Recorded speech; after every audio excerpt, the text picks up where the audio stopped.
right, welcome, THL's fans out there.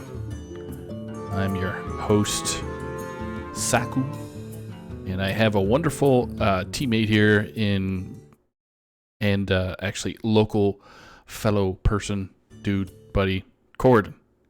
There, that was so smooth when I said that. That was crisp. I am all of those things. I am a buddy, pal, and a dude. That is correct. Yeah, we're back. Yeah. Friday Night Fights, man. It's awesome to be here. I know. Coming into the weekend, it's going to be a nice warm one, hopefully. So, everybody, I hope you had a nice, easy week, and we're cruising into the weekend here for some Friday Night Fights, a little Hearthstone action to get you going. That's right. So grab your favorite wobbly pop or soda, if they say that in the States. Soda. Yeah, we have a wonderful playoff match that's going on right now between the Defias Brotherhood and Fish. Sorry, my bad. Just had Dr. Fish on chat there for a quick sec, so that's why I got it in my silly brain. So Got Fish on the mind. that's right. So we already have some results there from one of their teammates there. Eeks had defeated Two Fly. Was it 3-1 or 3? Yeah, 3-1. Yeah. So that brings their Defias Brotherhood up 4-1 right now. So we have two of those matches that are going to be broadcasted tonight. So that's going to set the tone for see if Defias Brotherhood can put it away, or if Fish can stop the leak. So. But yeah. So you wanna go over the classes that each player has brought there, Gordon? Yeah, I'll take a rip through it real quick. So coming out of Fish, we've got Dead Snoop bringing a Druid, Rogue, Shaman, Warrior. And coming out for Defias Brotherhood, you've got Jester with a Druid, Hunter, Shaman, and a Warrior. So Jester has decided to forego that Rogue for the ever popular Hunter that's been starting to come out a little bit more. We've actually I think, a little more Hunters ever since the Shaman started. Mm-hmm. It's kind of that deck that gets to prey on Shaman. So, Jester had the foresight and was able to hopefully hit this matchup at some point, that Hunter into the Shaman. But what do we have for bans here, Saku? Well, our viewers can see it, but Gordon can't. We do have... I can't. We do have warrior bands, double warrior band for each, which makes sense. It seems to be the going ban statistically throughout these past few weeks. Yeah, with these particular classes that are on board. So yeah, and that you nailed it. I think with the classes, especially on the side of Jester, I think Shaman's probably, if it has a bad matchup, if it's like an elemental Shaman, is definitely that Rush Warrior. And if you see a Druid on the other side, you're almost forced to go Token, especially with no Priest shown by either of these combatants. I think Tokens out of both of these guys is going to be insane. So no surprise Jester takes that Warrior out. And even on Dead Snoop's side, I think Rogue really only gets preyed on. It has a lot of 50-50s, but I think it's really unfavorable into the Rush Warrior, as it can deal with those field contacts extremely easily, things like that such. So no surprise, double Warrior ban. Get him out of here. Yep, and I just told the player, since we already have the bands, just that they can start rocking and rolling anytime they want. So we're keeping an eyeball on the eyeballs that show up on our list. First person to spectate is going to be Dead Snoop, so he's at the bottom of your screen with Jester at the top of your screen representing Defias Brotherhood. So reppin' Defias. All right, so Dead Snoop's got some eyeballs. Yeah, we are in. We are deep into her. And we're double Shaman right off the bat, man. Awesome. So right off the bat, it's looking like double Ellie. Now, there is a build going around, as we were talking a little bit before the stream, Saku. More of a deck that you're playing, which is kind of a hybrid. Yes. So that's running, the aggro paladin or aggro paladin. Wow, that used to be a deck, not anymore. The aggro shaman with the doom hammers, and the rock biters, things like that, storm strikes, but it still has that early game or even the finisher with these elemental package. So there we go. Looks like, yeah, both players are almost having pretty similar results with their elementals and their what's that word? My brain is not working this evening. Their mulligan opening hands. Their mulligan opening hands, which in turn gives them a nice curve. That's what I'm looking for. So that's the word we need. Some menacing nimbus. You are right though. They're very. Ooh, wow. Blood of Cthulhu. I don't know if that will ever be played this game, but we'll see. All that right, is definitely a tech choice. That's for sure. Oh my. Wow. So I like this play by Dead Snoop. Yeah, I mean, you lose this matchup by losing board. He's going to be a little bit upset that Arid Stormer is in the hand. And we're actually going to be able to play this Rekindling Elemental as well. Cheapen the Arid Stormer and just clear off the board. So, I mean, a bit unfortunate because we have kind of a clunkier hand. Probably have to coin this Primordial Dungeoneer here. All right, what do we got? Serpentine Portals and Cage Match Custodian. So can start fighting back to the board in the next few turns, but Jester might just run away with it a little too early here. Yeah, with 5 coming down the pipe right now, and Gyre Worm could deal 3 to face or take out the 2/3. Probably 2/3 getting taken out so that there's nothing interrupting any or causing any damage per se. Yeah, you want board in this game. I think in Jester's mind, the decision right now is Whack-A-Null or Gyre Worm. Whack-A-Null, I think, is a nicer play, but it actually disrupts your elemental chain, which I found is this is the hardest choice in this deck, I think, where do I play this Gyre Worm or don't I? I could have held the Rekindling last turn and played it as well. He is going to go for this Gyre Worm play, clears off the Dungeoneer, and pushes a hot 5 to face. Yeah. All right. Dead Snoop looking at Dunk Tank not corrupted yet, which would have helped at this point, but yeah, just that Fire Elemental in hand to corrupt the Dunk Tank.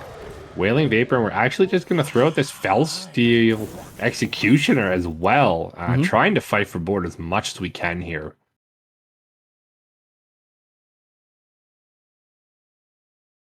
I do like to see if we just equip the Whack-A-Null here and the Rekindling. Yeah. Keep that elemental train going. If we top deck, the Lily Pad Lurker to hex something on the other side if we need to. So do you... he's going to go a different route. So the Whack-A-Null onto the 4/3 or the 2/3 if he chooses that path? I think the Gyre Worm trading into the 4/3 is fine. And then you can trade into the Wailing Vapor as well. But we're going to go a little bit more defensively here. Okay. Throw up that Earth Revenant. Everything face, maybe? Yeah, in this line, I don't think you're ever trading unless this trades into the 4/2. I don't know if this is exactly like this. This tells me you gotta pretty much either go face or you're trading off your whole board. Okay. All right. Second Dunk Tank. Now, I mean, heavy hand, but once that Fire Elemental comes down, he's got ways to fight back, but Dead Snoop is two turns away from that. All right, Serpentine Portal. Can we high roll? 4/3. It's not awful.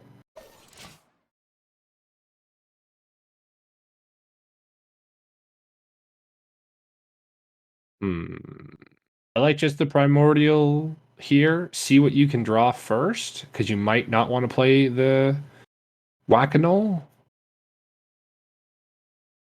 You know, always the always draw first montage. But just gonna trade off, keep this board as clean as we can. Do we hit one of the rekindlings? We do. So a little bit of a cleaner trade into that menacing Nimbus there. Yeah, just letting people know that we are live. Live and in color. Ooh, okay. So that does corrupt the dunk tanks a turn earlier because we use the Sherpenshine. So, I mean, Dead Snoop's not out of it. He definitely has a way to fight back. There is a lot in Jester's hand, but I think you kind of have to push the gas here. Yep. I would agree. 6 to face. You get another 6 to face. What is that one? Now that's a 3-drop. That's Ticketmaster. I've only seen it once on ladder. You know, when people tried to do that,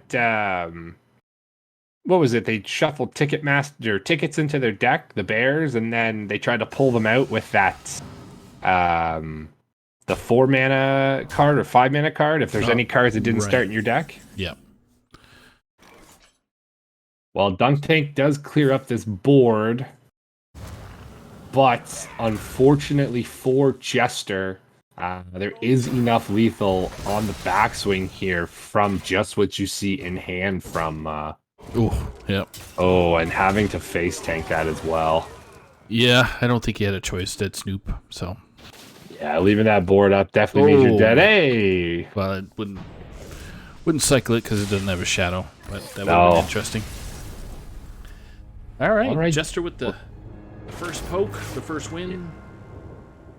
And this is Legacy, so Jester Shaman is making it through there with Dead Snoop. Going to have to try and find a spot to push that through. I mean, that kind of comes down to the mirror on however they draw. Yep. And, you know, Dead Snoop did have just barely a way to get through there. I think he just drew a little bit heavier than Jester did, and you know, Jester was able to abuse some of those rekindling discounts and really keep that elemental chain popping off. So, what do you think gets queued up next? I mean, Jester with Hunter. Yeah, 100%. Yeah, I think into this list here, I think the Druid might be the best case for Dead Snoop. Yeah. If it's token can just win. It's one of those coin flip decks where if you just hit the nuts on the Gibberling turn early on, you kind of just win by default. Especially into a Hunter deck, unless it hits the Kokora and the Wound Prey shots. I don't think there's much it can do, but he's actually running this Elemental Shaman back. Now I will say the Elemental Shaman does do better into Hunter. It's a little bit quicker. It can fight for the board against some of those early game like Wopeltingers, the Kokora, even this Demon Companion that you see in the hand for Jester right now. But you definitely need some lower cost hand than what Dead Snoop is looking at. Hopefully he can hit some rekindlings and arids, things like that in the game. Well, Wailing Vapor and Menacing Nimbus are definitely how you get it, but I mean, Jester is playing that Wriggling Horror. Saku, tell me about this Wriggling Horror, man, because I've seen a few people playing it, and it just seems good, right? Well, especially if you get Wopeltingers in your hand, you can just slap that down next turn and start creating some 2/2s that are basically going to start clearing your board on you. Or your face. One of the three. Oh, are we not? Oh, Dead Snoop, don't disrespect. There you go. Okay, good. Whew, don't disrespect that man. There we go. So yeah, this is going to be pretty huge for on the side of Jester. Yeah, making a very strong board. Not even a strong board, just a wide board that's going to be, I think, good enough for this Wriggling and a Demon Companion next turn. Very nice curve for Jester in the next few turns. Oh boy, that Stormer is looking nice and pretty. Take out that 2/3 so nice. 4. Yeah, but Portal. Yeah, Portal's easy. Oh, No. low rolled on that one badly. Token Shaman. Die. Go away. You're not good. Unless you bring up a token on the field. Then... Yeah, I mean, it might be all right. But I really don't see it. I mean, Jester can kind of just ignore this. I wouldn't be surprised. Just Demon Companion wriggling. It's pretty clean. Oh wow, yeah. That's Goodness. just. Whoops. I mean, he could Marsupial and True Set and Crescent just if he's really nervous about this eyesore. Yep, Crescent looks like it's gonna be a 3 to face and 1 to the 0/4. Well, they'll all attack it, right? Yep. So yeah, bye eyesore. One and done. Elemental Chain is broken here, so this Arid Stormer, unfortunately, gonna have to come down next turn. It's gonna be great for him to fight back on board. Good heavens! But wow, yeah. So yeah. I mean, I just like adorable play the Marsupial and slap a wriggling on something personally. like just that make your board as wide and obnoxious as you can. Yeah. You kind of have a call that there's no landslide in the hand of or in the deck of Dead Snoop because you didn't see it at all, and I think you saw enough cards to make a generalized assumption that there's no landslide on the other side. Yeah, and you're also looking at them. They're not mana locked. No, it will next turn. They will be on 5 mana. Yeah. And they haven't played anything above a 5-drop, so Dunk Tank cannot punish you here. I don't mind it. I understand if there's hesitation on the other side. Earth Revenant is really the biggest. So if you're playing an Earth Revenant, you give one of these 1 health minions. So we're not worried about Earth Revenant here. Clearly. We just want things dead on board. Okay. Jester opting to... Wailing Vapor. Gyreworm is active. Wailing Vapors. An awesome scoop up there. Yeah, this gives Dead Snoop a little bit more availability to fight for board. Yeah. Oh my goodness. Oh man. Just gonna tracking first just to see what we can grab. A Rhino, another tracking maybe. What are we at mana wise here? Are we on 5? We're on turn 6 right now. So he could Rhino this right now. Get right. Oh 5. No, it is 5, but still. Yeah. It's still fine. It's still going to be a lot of damage when it comes down. And I definitely wouldn't want to throw the Rhino away for a tracking at this point, but that would be me. So. Now, the question in my mind is, which of these Marsupials did we play first? Because whichever it is going to die. I believe it's one of the 2/2s. Or do you just forget it and just go 5 and then let your...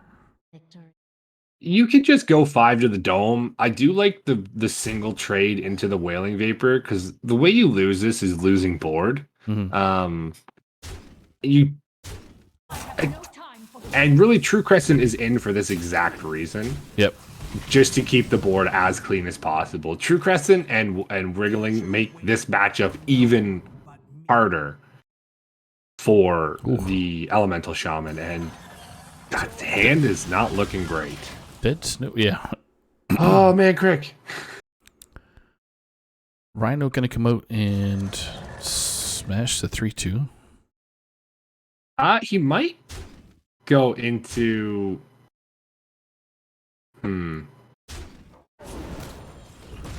yeah. Wriggling, I think hits. Oh, unfortunate. Ooh. Yeah. Ooh. That's why I kind of was thinking maybe you just, spare 1 damage because Gyreworm comes down. Oh my goodness, wow. Okay. Randomly created Gyreworm comes down. That's right. Why have 2 when you can have 3, dude? Exactly. That's the big brain. Because now in Dead Snoop's brain, or Jester saying, there's no more. I win.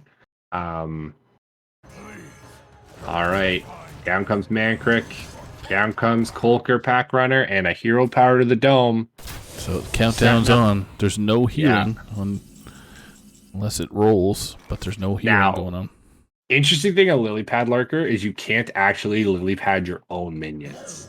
I know some people sometimes would try to do that just to, substantiate, oh, okay, you have a charge minion. Clearly wouldn't be helpful in a Rhino deck. Yeah. Here we go. Tracking. What can we find? Quick shot. Quick shot. Barak Kodo Bane. Oh, that draws Mankrik. Yes. So there's 3. Yep. Oh. How much board? 15 on board right now for Dead Snoop. Plus the, unbeknownst to Jester, he's got the Wakano. So, I mean, he's dead if he doesn't kill him this turn. Yep. Shaman doing things. I think you have to take the quick shot, right? I would think so. I would take that. That gives you, I guess, quick shot. Yeah. Because quick shot plus another quick shot. Oh my god, this man's illegal. Oh, poor Dead Snoop. Wow. And Mankrik to throw the punch to the face. Wow. Okay. Jester? That's so upsetting for Dead Snoop. I don't know what Wheaties you ate, dude, but something happened. That wasn't really supposed to happen, but it did. So, poor Dead Snoop. Oh man, I am speechless. That was the draw of draws that needed to happen. Otherwise, wow, he was dead. Yeah. So yeah, he was very dead on the backswing there. Man, Dead Snoop in both of these matches has just been on the cusp of turning it around. But it's just unfortunately finding himself on the back foot just on those turns. So we're going to see if the Druid can get through. And actually, Dead Snoop pivots to his Druid of himself. So, oh my. Oh no, it's a Primordial Druid for Dead Snoop. Okay. Oh boy. I don't know if this is the deck I would have brought out. I mean, at the end of the day, if Dead Snoop gets the clowns down, or even strongman boards and stuff like that, there's really no way Jester's winning. So Jester really needs to get off to not a rampant start. You don't need to have the Gibberling Coin, Lightning Bloom, Power of the Wild nonsense turns. But, if we don't see anything coming down by turn 4 or 5, I think Dead Snoop could find the ramp and could run away with this one. But that's a lot to ask for, and we do have the Overgrowth in hand. Dead Snoop he's looking all right. He's got a little bit of mana to work with. Yep, he's got a little something. So turn 2 comes along. Ooh, there's a good one. So I don't mind Guess the Weight, but yeah. No, I was just gonna say the Wild Growth is what I was kind of focused on there. So I think it'd be nice to go Innervate, Guess the Weight, and then Coin, Wild Growth, and then you can go into your Overgrowth. Yep. After that, we might see Innervate, Coin, Overgrowth. I wouldn't be surprised, but we kept the Guess the Weight for a reason, so we could just do it on the turn after we Overgrowth because we don't really have much to go with that.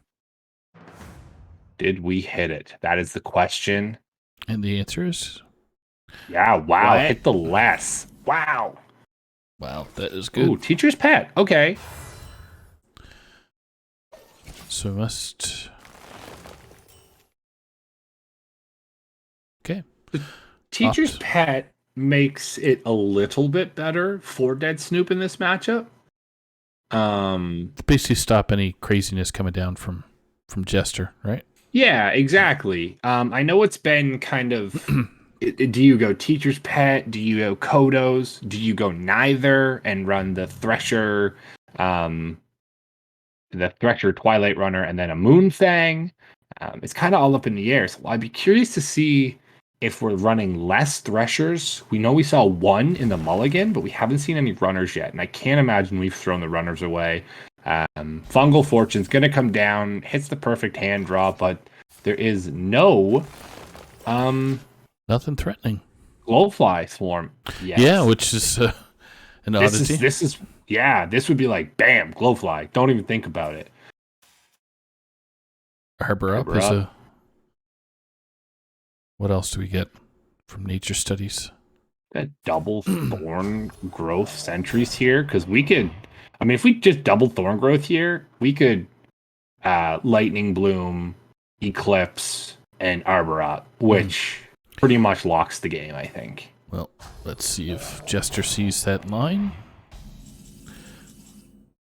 Okay, I mean...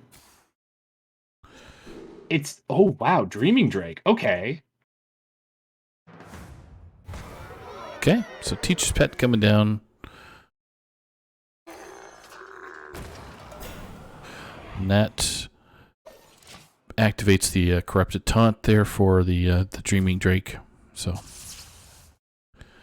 here comes a big turn for Jester. This is a massive turn. It's going to soak up some damage. Let's see what our 3-drop is. Elec. I have seen more Elecs than I can imagine. Yep.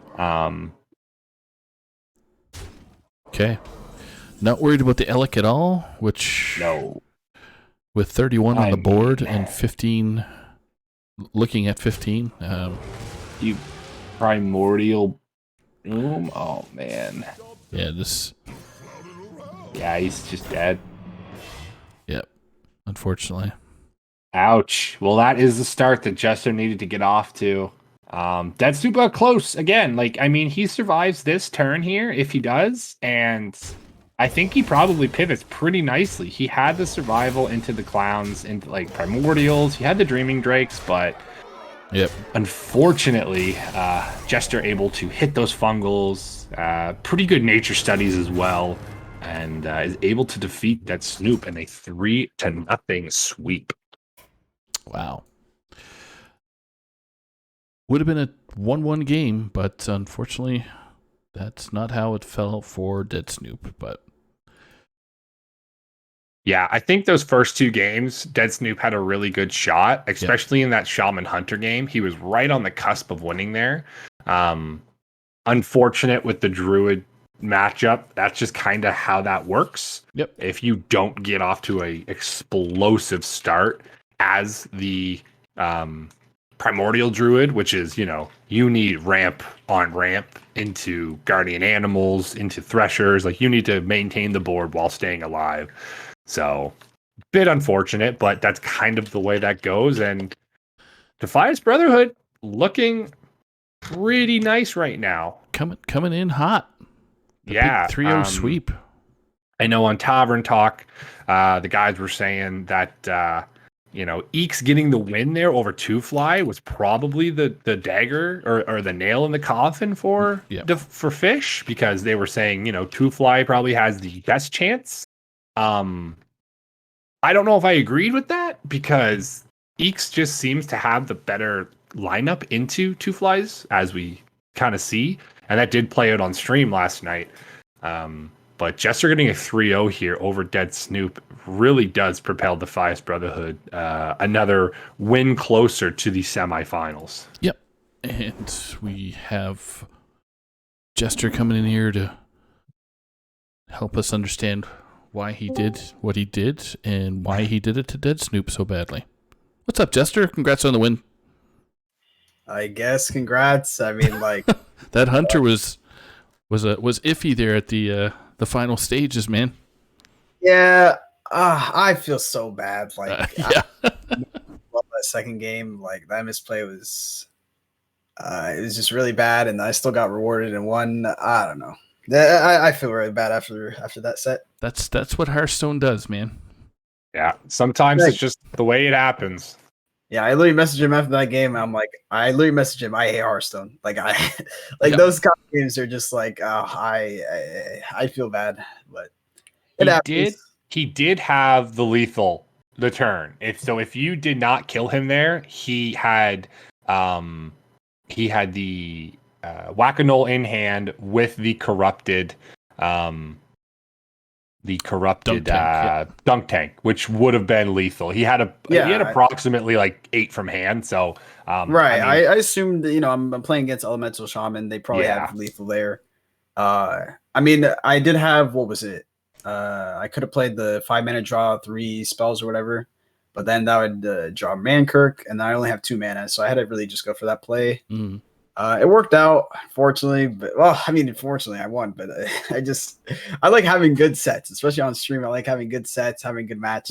That really didn't feel fun, but I guess it happens. Yep, and it usually happens on stream, which usually one person gets dominated. Yeah. Right. I mean, like during my entire season, I haven't had a match like that where I just sweep and it's just that kind of BS or whatever. I don't know. There's absolutely nothing you can do because you're just playing to your outs, and if that card falls, like that shot came twice, which you needed to get by, and then that was it. So yeah, I mean, I played my outs, but somehow it happened. Yeah, he did play very well though. He played well. We were definitely saying that game 1 and 2, he was pretty much right on the cusp of turning the corner, especially in that Shaman mirror. He had a pretty heavy hand to begin with, and I think he played his turns very well with controlling what you had, but unfortunately, he did have some clunkier draws into the dunk tanks, and he had, the elemental, the deal 4 elemental in his hand, and he just really couldn't deal with when you flooded the board. He did have, one more turn, and he probably could have gotten through with corrupted dunk tanks, but you did find the lethal in that one. And then the Hunter one, the Hunter Shaman, it was right there. He was very close. So the 3-0, it doesn't paint the whole picture, obviously, when you see it on the website, because, Dead Snoop definitely played to all of his outs as well and got very close in those games. So I don't think that's a diminishing. I still think you take your victory. And hey, man, that puts you guys another win closer to the semifinal. So that's got to make you feel good. Yeah, I guess. I don't know. Me personally, I'm more of I'm competitive, but I find THL very there's nothing. Well, I mean, there's stuff a lot, ego, whatever. But in terms of money or there's no how do I put this? There's not an incentive at the end of the tunnel, I guess. There's a slight incentive, but I'm really so I'm really doing THL for fun and learning, right? Yes. And so during that set, I'm not really having much fun and learning. That's why I feel like it's personally a loss. But it is great to say, I'm 7-2 now, 4-0 on stream, whatever. That's great bragging rights, but after a match like that, I'm not too proud to say that. You know what I'm saying? That's all. Yeah. Again, Dead Snoop tried to keep up. It's just things just got out of control pretty quick. So especially during that Druid one where he threw down those 1-2s. I can't remember the card offhand, and then Arbor up after that was just the nail in the coffin. So. Yeah, were you surprised? Were you surprised at all with his bring of the primordial druid? Oh yes. That you only had one deck that could have been remaining, and even if it was a primordial mirror, would you think that bringing the shaman or the rogue in that case would have been better? First of all, I did not expect primordial. I expected spell druid 100%, and then he played wild growth. I was like, wait. I'm not playing what I'm supposed what I prepped for at all. So I did have to switch gears there in terms of that's why that turn, it took me a while to just process. Okay, I'm switching gears now. But do you mean if you could have played another deck to get a better outcome? Yeah. If he knows that he's playing primordial and there's a chance there's a token on the other side, my mindset is don't bring the primordial yet, right? Get your wins where you can and then bring the absolute unfavorable, which I think is one of the most polarizing ones. Yeah, so I have all the stats or whatever in my channel here, and his druid would have been or it would have been better if he went elemental shaman or the miracle rogue 100%. But you get the wins in actually. Yeah, that's true. Yeah, he probably should have went shaman, then miracle, then rogue, and then druid or rogue, shaman, druid. But I don't think that would have been the best play. But he was very close. I have to say, sorry, Saku, that he kind of was the storybook of it.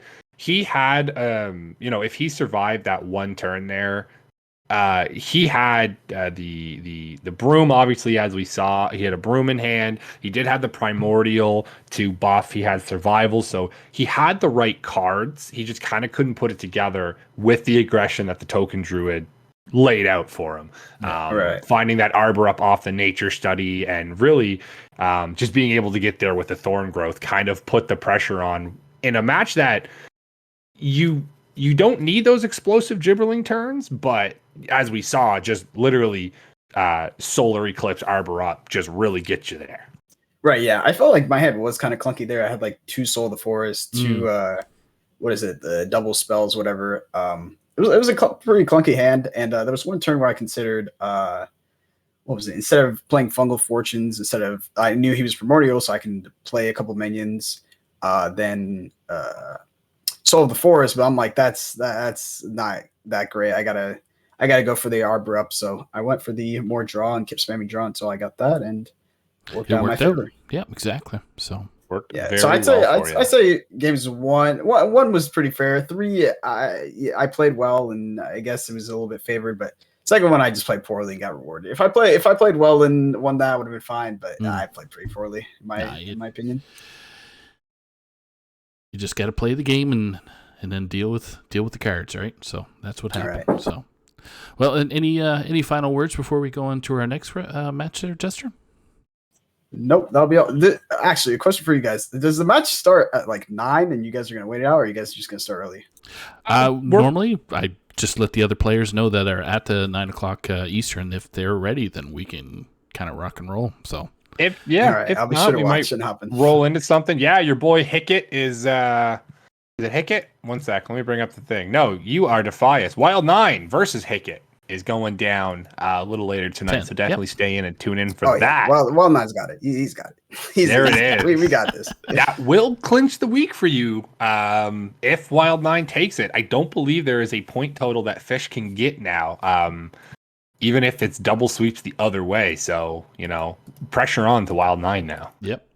Well, thank you guys for having me. Obviously, you guys are great casters, doing a great job. So thank you, and I'm going to head out. All right, buddy. Take care. Awesome. And congrats on the win tonight. All right. Everyone have a good night. You too. Wow. What a nice lad. Very, very nice. I think he didn't want to give himself compliments there, man. It's like anything else. When you 3-0 somebody, it's knowing that you had a game that you played, obviously to your outs, right? The Druid game, yeah, and then the Shaman game was with the Hunter. That was like that does happen. And then the Shaman mirror itself was probably the best out of the two. The 2 other matches is probably the best out of both of them. It was just a matter of who hit for who first, and that was it. So yeah, it was. I mean, and Dead Snoops played to everything he could have. He's a great player. He had a great score this week coming in. Yeah. They were pretty much identical on paper, other than the fact that there was a little bit of PR difference, but that really doesn't matter. Again, seeing a 3-0 on the website is one thing. Seeing a 3-0 in person is completely different. It could have easily gone down as, a 3-2 or even swung in Dead Snoop's favor. So, yep. Congratulations to Jester and Dead Snoop. You had your moments, man. I don't think that 3-0 is doesn't represent what you how you play. Yeah, That's exactly. Right. So. Not a representation of your play, man. I think you played extremely well. Yep. So now we're on to Hero Series now with Mr. Python versus Adair. So this is Ask HS for Mr. Python, who's at 8-1 right now. Yeah. With Adair at 3-6 for the Murlocs Locked and Loaded. So those guys are ready to go. I do have bans. So Mr. Python had banned Adair's Shaman. Yeah, totally. And which I think when we were talking in the green room, we figured that might happen. Then Adair banned Priest, which I understand. We love him for. Thank you very much. Thank you, no Priest mirror. I honestly think Adair had a lot of bans on his radar. Yeah. The Priest ban tells me that this is probably a token druid. Just because if you're bringing Primordial, you might want to leave the Priest up. But with the Druid on the other side of Mr. Python, we kind of just saw it in the last match. You do not want to be the Primordial Druid in a token matchup. You really don't. I think it's one of the most polarizing statistical like unfavorables there is, other than like Control Priest and Control Warlock. I really do think that Spell Druid does a lot worse, or does a lot better into Primordial Druid. Yeah. All right. So I'm just letting the players know that they can start now. So for our viewers out there, Adair is going to be at the bottom of the screen, our first to spectate for Corden and myself, with Mr. Python at the top of your screen. So told the players they can go. So Mr. Python thanked me, and I'm 100% sure Adair is thanking me as well. Yes, he did. Thank you. Oh, yeah. So let's see if we Such polite boys. Yeah, Adair's great. I had many a conversation with him through DMs, and very super friendly guy. So he was on the Unknown Pro Series there for a couple seasons. A while back, for sure. Super friendly guy. So this is kind of on Dr. Python, or Dr. Python. I've got Mr. Dr. Bomb on the brain with Mr. Python, that package pair with Mr. Python. I mean, so Murloc and Load has taken an 8-4 lead in this matchup. Ooh, so that's a big... Yeah. Neji and Dr. Bomb did do their part, and you know, when you lose, you want to try and sneak those 2 extra points if you can, which they were capable of doing. So Mr. Python's got a little bit of pressure on him here. AskHS is kind of right on the cusp of hero playoffs right now. Yep. I know they're in at the moment. I think they're sitting in the 3rd spot right now, or actually might even be the 2nd spot, ahead of Second's Blast right now. Second is Blast, right? So they are fifth, actually. So with some matches being played right now, the standings look a little bit skewed, but that is how it looks right now. So, and I mean, Murloc and Load, not out of it by any means. So yeah, they're sitting at 126 points. Yeah, right now. So there's a lot of pressure on Adair to get these points as well. Even in a loss, you might want to pull out those 3-2s in any way you can. Oh, holy! So I have a funny story about Mr. Python and playing Poison Rogue. The guy hates it. He hates Poison Rogue, man. I'm telling you. Tell me the story. So I believe, he's on my legacy team. I believe he went 0-4 or 0-5 with Poison Rogue. So then one day we were playing, and his matchups in Legacy were like absolutely perfect for Poison Rogue. And I'm like, you can't not bring it. So he brings it, and he gets the win, and he finally gets it through. But he says to me in chat, I am never playing that deck again. And here we are. Live and direct. Oh man, that's hilarious. I did not expect this Poison Rogue. I like it. It can definitely. Let me see what other Adair. So he banned the Shaman. It would be tough to sweep. I definitely think it would be tough to sweep. If the Warrior comes out after this, it's going to be a difficult matchup. Oh yeah. So for those of us that aren't. Oh yeah. aren't acclimatized to the last year standing format, could you roll through those rules real quick?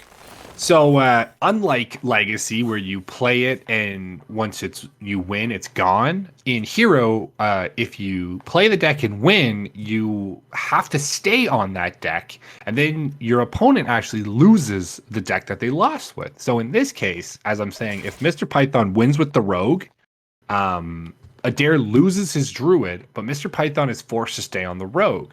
That actually gives Adair a little bit of an advantage, that if he can basically pick the matchup now from his side of things. And as we're going with this, Mr. Python is hitting pretty much what you want when it comes to Weapon Rogue. Like he's pressing the gas. I guess the only thing you'd rather is this self-sharpening sword was actually a the poison weapon. And don't ask me what the name of it is because I do not play much Poison Rogue. Sorry, I'm just adjusting next. No worries. That Gibberling pickup in the hand. I think Adair, just going to fire out this Glowfly Swarm and possibly throw a Power of the Wild down. Mr. Python's going to have to start dealing with the board sooner rather than later. Ah, there it is. The Swine-Tusk Shank. I knew it all along. Don't tell me I didn't. You were very well versed, dude. So you made it. Yeah, I am a guru when it comes to knowing calls and or cards and things yes. like that. Calls, yes. Cards, no. So Calls, cards, no, nothing. As we both struggle.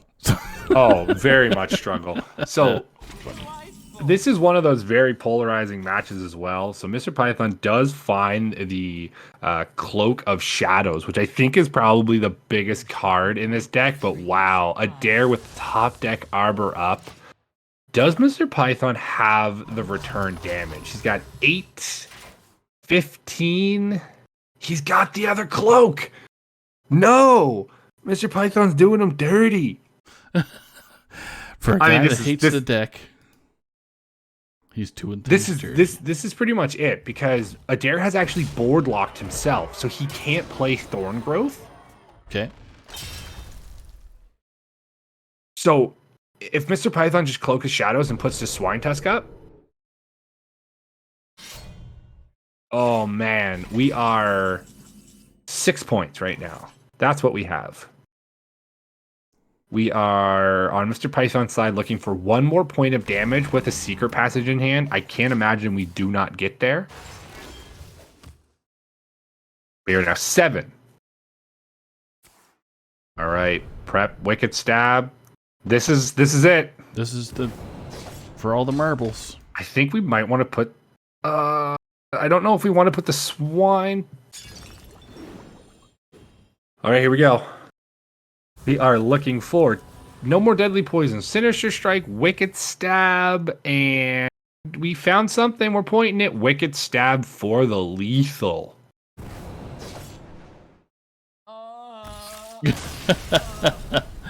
The sound says it all. So, that is wow. The sound says it all. So transition over here. So we got Mr. Python winning with Rogue, defeating Druid. And they're quick, hard back at her. Runs the Priest out. So it was interesting. I was reading the Vicious Syndicate report there about Poison Rogue the other day. It actually said, and it claimed that Poison Rogue does not have the damage to beat Priest anymore, which I found a very, very interesting stance to take. Yep. I think that has to be because the fact that you can just play the giant elemental that heals 8 now, that N'Zoth is such a important card in these matchups. So I'd be curious to see how this one goes. I still think it's Poison Rogue favored because I can almost assume Adair did not bring oozes. There is the Light Shower Elemental in hand. A very, very strong card for this. Sleepy Dragon's interesting, but Dragon Maw comes down a lot sooner.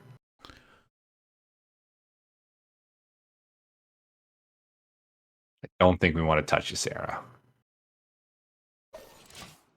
Sleepy Dragon it is.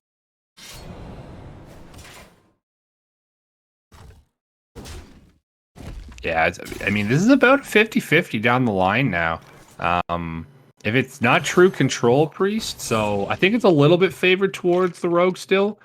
Dr. Python does have the ever-elusive Swine-Tusk Shanks into the Silverleaf Poison, so going to be able to start drawing through that deck slowly. And Deadly Poison's going to be a great pickup into Swindle next turn. Big turn. So Apotheosis, Desperate Prayer doesn't seem to be even though it's a low cost. Doesn't it's good, seem... but yeah. It heals you 5, so maybe. Yep. Okay. I don't hate it. There is the deadly poison. I wonder if we throw this other. There we go. Swindle. All right. Well, the damage is going to start loading up. Oh, my God. Oh, wow. This is palm reading. We're going to be able to play Apotheosis after that if we want to. Nope, going for it now. Free healing. Yep. And a big minion, too, so unless you... Yeah. Well, get the lovely Coerce that's chin-checking that 3/6, so... Yeah, and Wapapo. Chin check indeed. Watch the blind side, Scorpid. Mutanus, probably not going to see a whole lot of play in this game. I'm thinking you saw Coerce. If I'm a dare, I'm possibly coining out this light shower. Nope, just gonna go for the the palm reading, and I think you want the other Apotheosis now. Maybe not though. Discover a spell from your deck. Yeah, Thriving Shadows probably looks the fanciest right now. Because Apo Samoro really isn't even it's not even a thought right now. Because Poison Rogue just doesn't play minions. That's just simply how it is. So you don't get those big, as people say, quote, Reno turns, as it would be. Wow. All right, we're going to Secret Passage. See if we can get some more poisons. Wandmaker could be a poison. Cutting Class can be a 1. Ooh. Mancrick's okay. good. Yes, I think you do cutting. Yeah, I like the Cutting Class. You do already... Oh, you got to actually be careful about what you have your in hand your size. hand. Jeez, I forgot. Yeah, because he had, 10 cards, 8 cards in his hand last time? Yeah, so he's already picked up, 3 extra, so... Does he just throw Wand? But no. Okay. Sinister. Maybe? I think Sinister. I think Wicked Stab later on in the game he's disrespecting the hand. Oh, yeah. Paralytic Poison's very nice. You don't need to play it here because it's going to come back to hand. Okay. And you can use it to trade on board. Are we under? I think we're going to mill. Yeah, just get...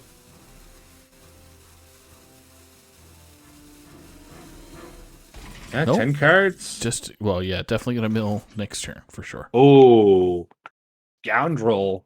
But I think it's time we have to Light Shower. Yeah, throw that 0 mana 5 to face is gonna help. Yeah. Get over that hump to get out of range. All right, let's see what we lose. A Prize Plunderer, not the worst. Bad. Nope. But yeah, Mr. Python gonna start going in on this Swine Tusk. Cohere's gonna come down on the Light Shower Elemental. Can Wandmaker get us any more poison? No, it cannot, but it does get us another Secret Passage. Don't think that's the card he was looking for, obviously. So now here's the uphill battle, right? Most of his... What's he got for... So Python still has these Wicked Stabs, but for poisons, he's got a Deadly, a Paralytic, and that's about it. Yeah, I was just going to say any of the buffs right now, I think are all pretty much on this one weapon, the 5-1. Wow. The Big Mama.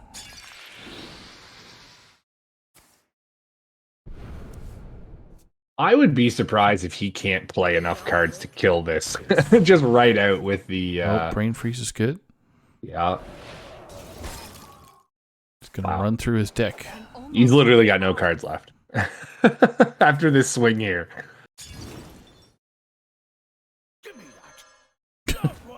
Wow. outside of Holy his moly. Samuro. Oh, that's just lethal. He hit the prep. Prep's that card. Mr. Python, you hate this deck. Why do you play it, bro? Right? You'll win. I'm gonna have to talk to this man after this. Yeah, you're gonna have to and question him on his hatred for this deck, because this deck loves Mr. Python. So it seems, dude. So it seems. Yeah. Adair, I mean, So you Adair- can't really do anything in that situation. Nope. You've got a Weapon Rogue that Cloak of Shadows themselves twice in a Druid matchup where you pretty much do what Druid does. Other than finding the Thorn Growth, you really can't do much better in that matchup as the Druid. Looking at that Priest matchup, that's pretty much as interactive you can be as a Priest, right? Yeah. Everyone's really upset with Priest, but I'm upset with this Poison Rogue. All right, well, Shield of Honor, that's a card we haven't seen for a minute in Rush Warrior. Oh my goodness. Python has a very great start. Yeah, I think he should give up. I think he should just give up playing Weapon Rogue. So Right? Now, Adair has a great start. He does have the early Sword Eater to eat up any of those charges that might come down. Mm-hmm. You might honestly see him wait until the later turns. A Rusted Raider Broomstick might be good too.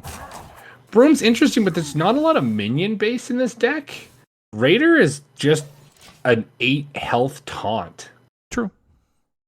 And I think that's just annoying enough that Mr. Python, might buy Adair the time he needs to find, maybe there's a crash in the build, and we can gain a little armor that way. Because really, if Python starts firing off with this Swine Tusk like he did last game, a warrior is not a priest, and it cannot heal. And you've heard it here first. Warrior, not a priest. But it does have armor, so is that heal? Is armor heal? I mean, I guess we'll have to talk to NJO, right? As Yes. our resident control warrior. Would armor be healing? It's kind of that awkward point. It doesn't gain you health, so I would say no. He's in chat right now, so NJO, when 10 minutes from now, when you hear us chit-chat about this, is armor healing? Yeah, you let us know. I don't think it is, but hey, we'll see when it gets that way. All right, so Mr. Python going to drop... Oh, man trick? Okay.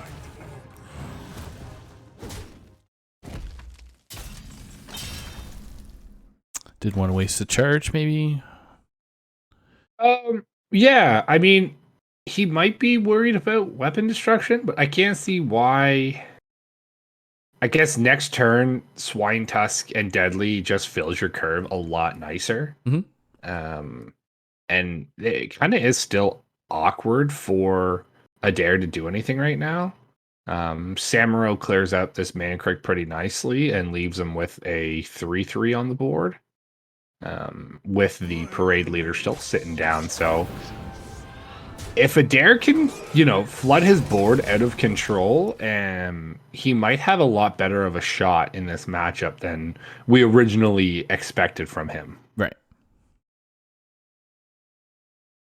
I would assume Swine Tusk Deadly here. Yeah. Oh boy, Mr. Python, he's pressing the gas and going face. Yeah. Double poison. Yep. Oh boy. I got 6, and we'll continue to have 6. I think he's gonna be very sad when he sees this Rokara Shield of Honor. Nah. I was gonna elect for the Sword Eater, but this is a lot of damage. And outside of Coheres, oh my god, no. Mr. Python. What did you say? Outside I of didn't what? mean to say that card. I'm so sorry, Adair. Oh boy. 2 Now, hits this is away. still a very strong board for a dare. This is going to be that Rusted Raider coming in extremely clutch, I think. I'm not going to say anything else. I'm not going to say that other card. Okay. Cloak of Shadows is very good too. Is there some timing here that we are 2 turns away from Alexing ourselves or our opponent as a dare? I'm probably seeing. I mean, if we don't Cloak of Shadows here, you're dead. We're not dead on board, but we're dead from what we see in a dare's hand. No, we'd be so dead. I guess it's. Oh, right, exactly. So yeah, Sword Eater. Caster Vision for us means it's dead. But if he didn't do the shadow, I just think I just like Sword Eater here and armor up, man. Yep. Another taunt. A little more health. A secret passage? That's not gonna do it. That could be a secret passage. It's a deadly poison. There it is. Okay, Mr. Right. Python. So that storybooked Poison Rogue does come to an end as it runs into the Warrior, which probably is its worst matchup with, being able to play just taunts and flood the board as it does. Okay, so now we got Warrior versus Druid. That's what I was going to ask you what was going to come up next, but... So this makes me think, Primordial.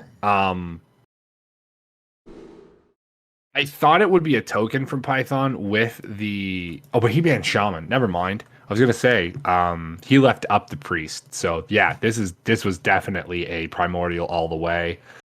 This is a great start from a dare. I think you full keep this hand. Yep. Maybe not the Crab Riders or maybe not the Playmaker, but... Ganair is good. Crab Rider is just...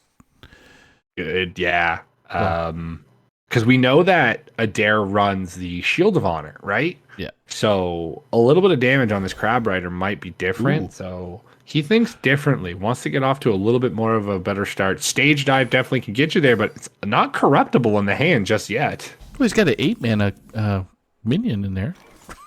He does. He does not have the Overlord run Thack, so that'll help him get a little bit closer. And on Mr. Python's side, he actually threw back the Guardian Animals. Okay. I'm a proponent of actually keeping the Guardian Animals. If your hand looks a little bit clunkier, maybe not. He isn't on coin, and I don't think he saw much ramp in his hand, so probably fine to throw it back there. And we do see the Thick Hide Kodo coming in for a little bit more of a early game survivability build from this Clown Druid. Druids, yep. There's Rusted Raider again. Favorite card of the dare right now. Oh, Vile Fiend just wants board pressure. I like it. Kodo coming out to play. Kodo coming out to play, and that still doesn't actually. Oh, there's a Shield of Honor. This is that Wormhole Chief. Does Wormhole just dies. Yep. Hit Wormhole? That makes me sad.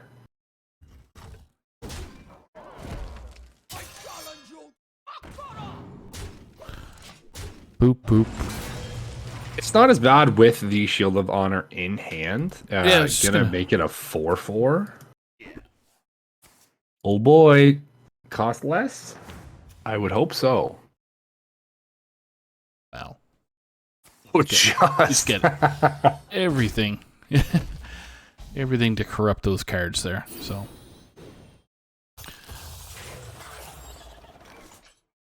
we got 6 damage coming towards Mr. Python. That's clean. Sword Eater's very clean because you can re-equip, but I do think I just like Stage Dive, see what you pull, and then Shield of Honor your challenger. This is going to make it extremely difficult for Python to do something. I don't think you want to coin here your Eater. This 9 times out of 10 probably gets you something cheap enough to play. Tent Trasher. Nope. Oh, actually only has the one demon on the board, or tribe technically on the board, so not playable this turn. Broom gets you nothing except for popping the 4/4, but I don't think you want to waste that. No, it is a pass turn. Next turn we've got Innervate Primordial into a Strongman. Yep. So, we have plays for next turn.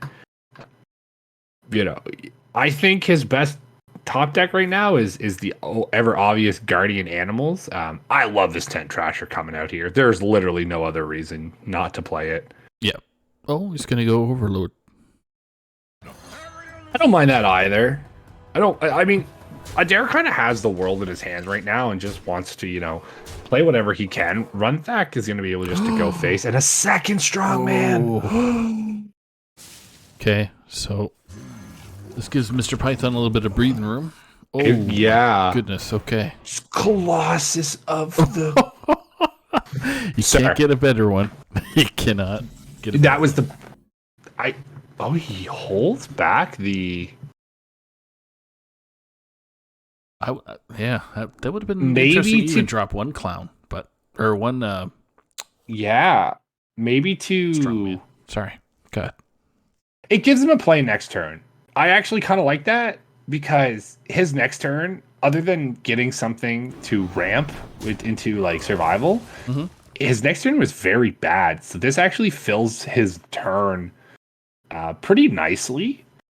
And getting this Scrapyard Colossus actually, I think, gave him the flexibility to choose this route. Because, yes, we can deal with it, but it costs everything. Yeah. As we once asked Thanos, what did it cost you? Adair will tell you everything. Okay. Down to 11 doesn't make you feel very, very safe.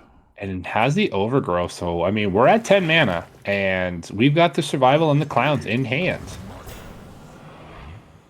Holy, all kinds of arrows flying everywhere on the screen. Yeah, these are Value Trade City, man. Boop, boop, boop, boop, boop. Man, what a huge turn for Mr. Python. Oh, yeah. Wow. Okay. Troublemakers are turn away. Watley's going to come down, but this Survival of the Fittest is going to be huge. Oh, that's an Alex. Yeah, Alex is gonna throw a big wrench. We've got 20 next turn with this Survival. Okay. Survival with... You definitely have to take out... I was going to say, we could Troublemaker and then YOLO and Alex, but I think we're just dead. Oh, I mean, it's the same regardless, I suppose. Yeah. We can kill the strong man. Just keep moving. Actually, we can clear this whole board. Yeah. Wow. That trade, I think, actually.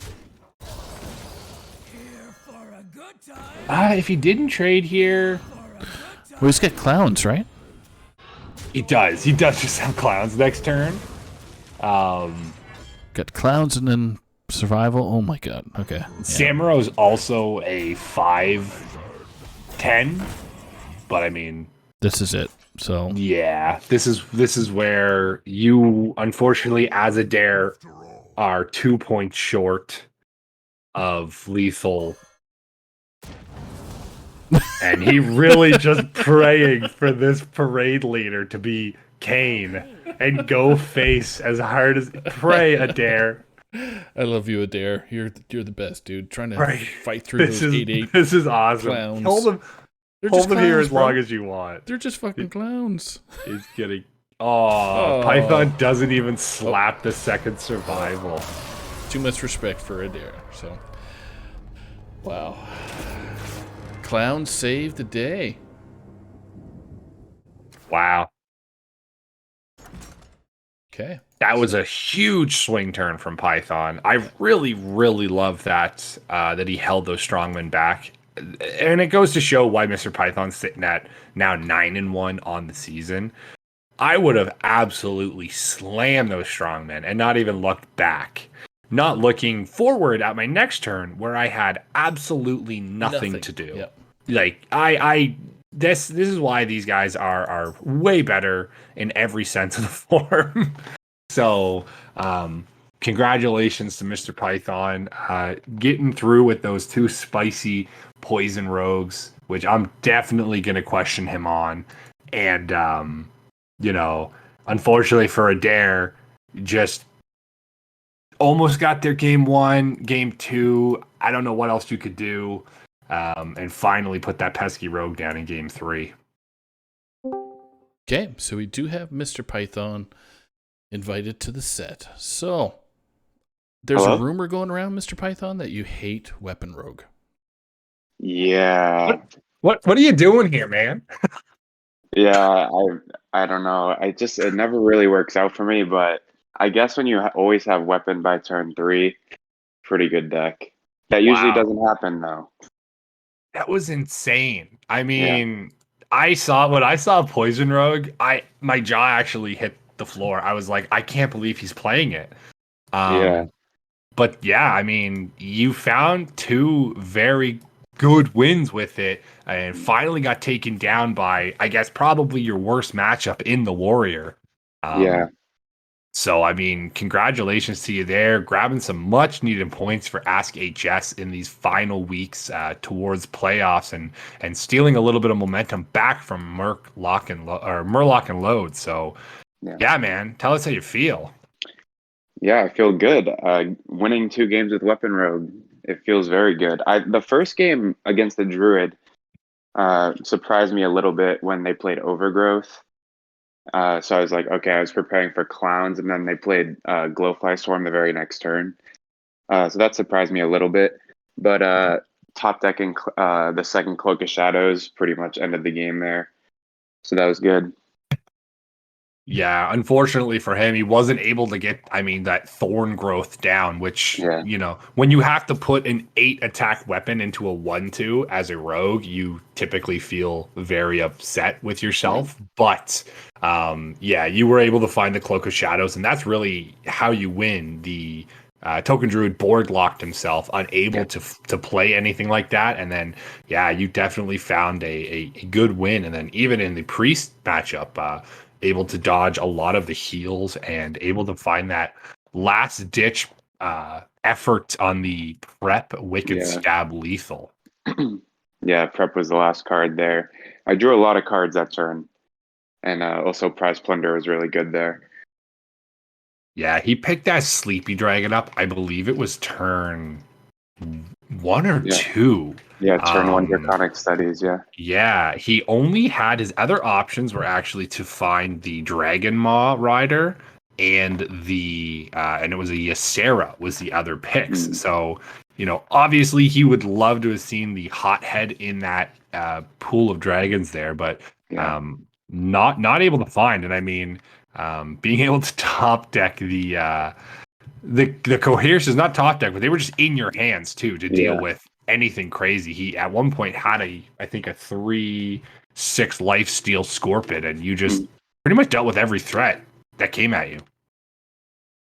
Yeah, I had good timing on the courses. Like I think the second course was used on the 6/6 elemental thing. I just had pretty good timing with the draws there. It all came together pretty nicely. And then the last turn, obviously, after you played the Sleepy Dragon, I think another big part of that turn was getting the Brain Freeze off of the Wand Maker. That let me push 3 extra damage, and it wouldn't have been lethal if I didn't get it. No, exactly. I think that was the exact what you needed. I think you overkilled them by 1, so you actually would have. Oh, you might have gotten there then with the Wicked Stab. Oh no, because Wicked Stab would have set him to Yeah. So no, it was huge. The Wanamaker coming in absolutely clutch there for you. Yeah. So yeah, like I was saying, you guys are right on the cusp. I mean, Hero looks extremely grimy at the top right now with so many teams so close and so everyone fighting for the last spot. What do you like your chances coming into the next? You got 2 more matches to play with Kells versus Bone Masher, Wayfair versus Doubles. What are you guys thinking into the last 2 weeks of Heroes here? Yeah, Kel actually played just a little bit before I did. He lost 3-1. Okay. So they win the week, but Doubles is going to try and win his match and just get as many points for us as possible. I'm never gonna say I don't like our chances. I think we're in a good spot. We play Vodasum Confidence next week, so that's gonna be like a really important match. Wow, yeah, that's a huge match. Seating.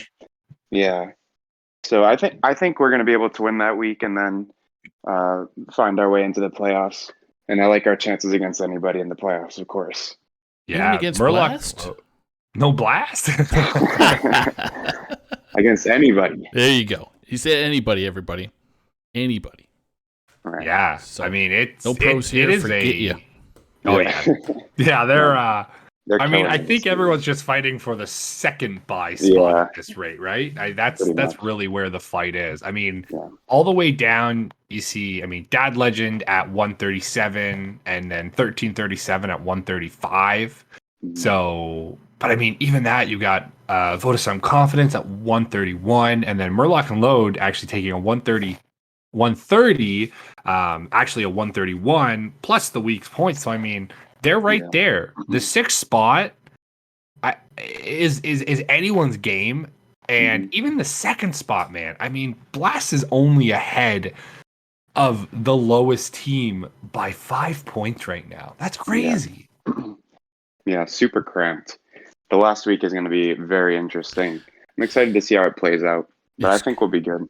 Yeah, it's going to be a dumpster fire for all the teams that are matched in the middle, dude. That's the best way. Can't wait. So yeah, a dumpster fire in Hero right now.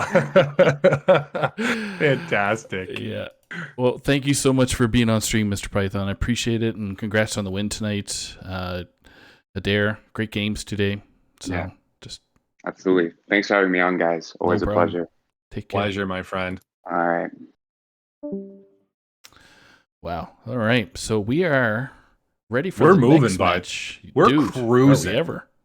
I hope nobody wanted to come through at, trying to. I know that a lot of guys were looking forward to this next Legacy match. We've got Hickett versus Wild9. We're 45 minutes ahead of schedule, so and just to add a little bit of spice to this, Hickett has a tornado warning and has a big hailstorm right now.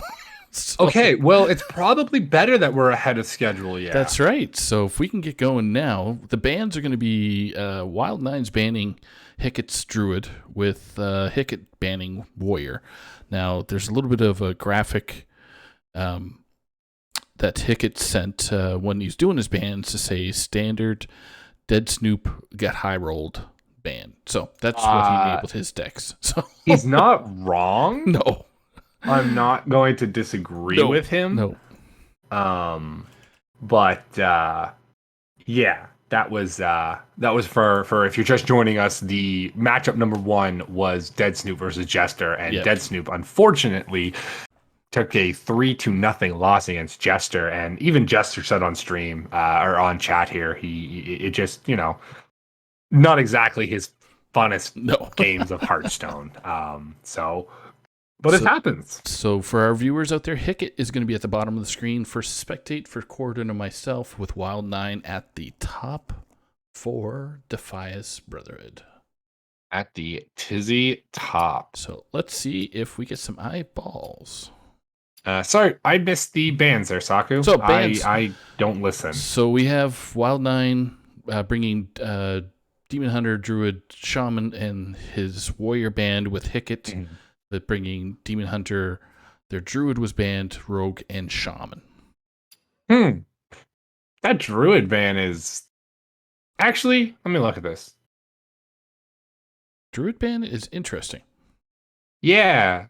I guess so. Druid Band to me, I hate to say Primordial Druid from Wild 9, but we'll have to see, right? If I see a Druid Band and my opponent has a Druid, Wild 9 might be bringing the Primordial, but there's no Warrior on the other side for Hickett, so I really just think it's straight up token. So we got Demon Hunter versus Shaman right now. Yeah, I think this is pretty much as close cut as you can call a meta right now.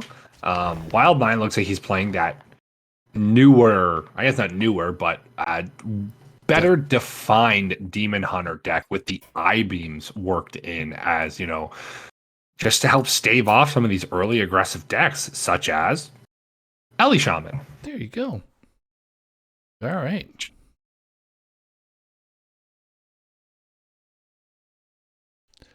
Hickett is battling an elemental storm himself in real life. Yeah. that is not good to hear. No. We hope that he is staying safe and this goes without any hiccups. So That's right. See what I did there? Hiccups. The state of Ohio. Ohio. There was always a joke I told when I was in junior high when I thought I was a cool kid. And it was what's round on both sides and high in the middle? Ohio. Gotcha. Ohio. Yeah, that's the one. That's when I thought I was cool, Saku. I have since realized I am not, and I am a nerd. Well, you are a dad, and that is a dad-ish type joke, so that's good. That is esque. I'm learning, right? Yes. It's on the fringe. On the fringe dad joke. Yeah. Razor Boy coming out here for Wild 9. Pretty standard. Dude, I'm going to get away from this conversation. Pretty standard turn so far. We do have an active Arid streamer. This is going to pull our Fel Rattler. Do you hit it? Kinda. It's only one damage. Yeah. Get it out of here. Yeah. This is good. You could just see the additional the Quilboar coming out here, the Razorfen Beastmaster. It's gonna pull the Renowned Performer, but you're kind of giving Hickett advantage back. He's got the weapon in hand. I suppose you just don't know if it's Whack-A-Null or if it's the Doomhammer version. Probably soon gonna find out that it is actually Whack-A-Null. And the sparkly 5/5s or the 5 manas. Yep. Yeah, the biggest thing to remember is that the elemental chain is broken now, right? Yes. So, wow, gonna take it anyway. Actually gonna. Woo. Interesting call, but I guess dealing with 1/1s is better than a 3/3. That's actually a very unfortunate skull. It's an untimely skull for Wild 9. Yeah, Vectis more than likely going to come down this turn because that does free the skull up for turn 6 because you can Fel Rattler. I grow impatient. We're gonna have to see. He does go for it. This is gonna get us two death rattles. There. Gets the Renowned Performer. I think that's 100% the one we wanted to get there. Easy. Yeah. And you gotta trade. I haven't seen Vectis in a Demon Hunter deck, but now I have. No, I think people put Vectis in because I think the I-beams are now in the deck. Right. You're allowed to be a little bit more greedy when you have an early game, as such as I-beams. When you can remove 3 damage, as well as or not remove 3 damage. Sorry, deal 3 damage and heal yourself for 3.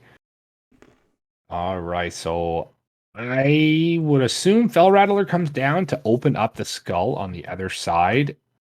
It's a little bit unfortunate because now your Death Rattle on one of the whelps just doesn't really do anything. Right. But I do like it's kind of awkward too because the Fel Rattler doesn't die off the strength totem. So then you still have to double trade into the elemental.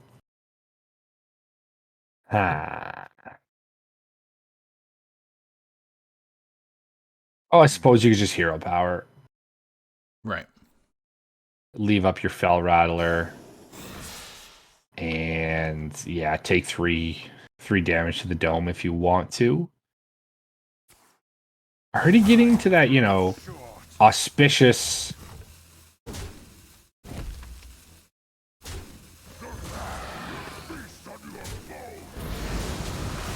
All right. Things on the board up pretty well. Lilypad Lurker most likely going to hit that 3/3 and corrupt the Dunk Tank in hand. And Hickett is saying, you got one card. Please don't let that one card be Skull. And then Hickett's going to be probably sorely disappointed. Very upset. And I think I just heard him over that tornado. Yeah. Wow. Those are all right. Yep, not too bad. I love that the I-beams always cost 1 on the outcast when it actually costs 0 in the middle of your hand. Yeah. So it's really perfect placement for Wild 9 right now because it's going to cost 0 next turn. This is pretty clean. Arid into a Dunk Tank. Gotta be careful on the trades. Perfect. Pops the Death Rattle first. Dunk Tanks the Vectis. See you later board. And Hickett is back on top. Hickett. We do have an Illidari. I wonder if we try to maybe find another Skull. Yeah, use that I-beam first is to not waste the discount on it. And Sigil Runner.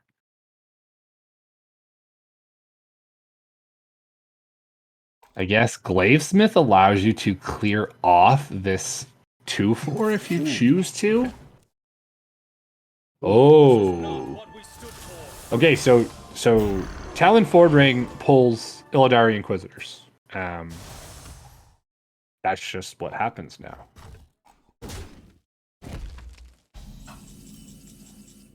But yeah. Unfortunately, Lilypad Lurker is going to make short work of that. Turns it into a little frog. Yeah, he turns it into that frog that's on that lily pad.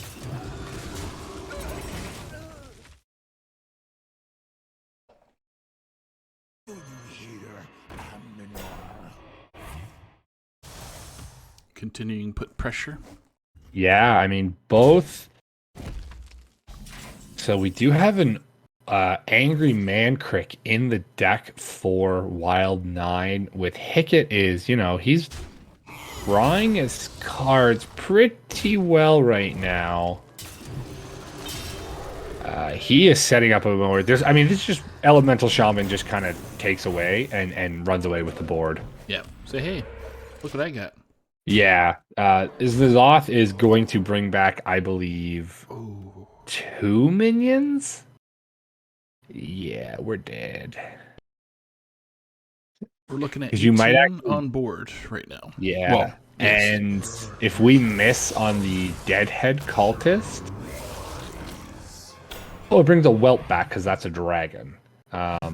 We did hit the Deadhead Cultist, and we are able to clear off a totem.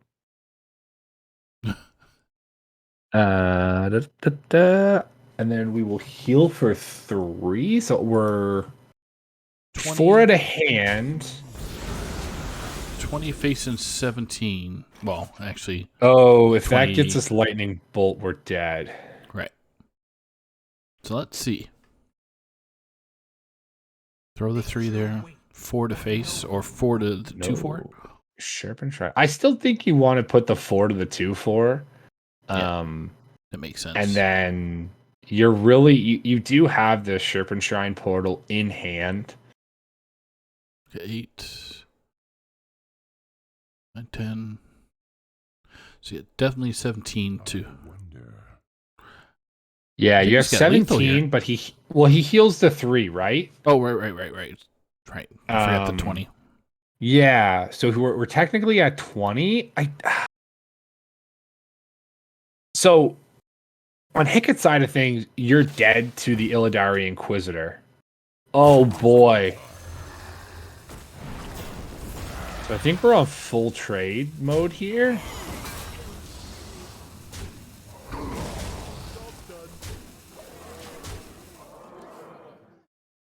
Yeah, all right. So this does close it out now. Mm-hmm.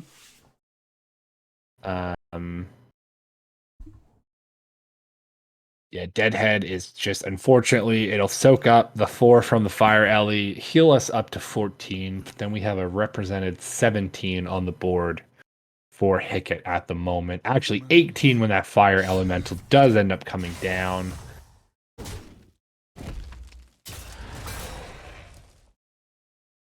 Wild 9. Thinking, do I put the what? Yeah. Well, fighting the good fight. You've seen this card in the hand for a few, and wow, you could always just hit him with the spicy lethal, and that's what Hickett's gonna do. All right, Hickett taking a little bit of victory back for his fallen comrade in Dead Snoop. So we're back to Conquest rules there, folks, if you haven't been following us right from the get-go. Legacy series does the Conquest thing where... Oops. Oh. Where I jumped to the wrong screen, so... That's fine. So Hickett's one with Shaman, so he can't use it anymore, so he's got Demon Hunter and Rogue to play with next.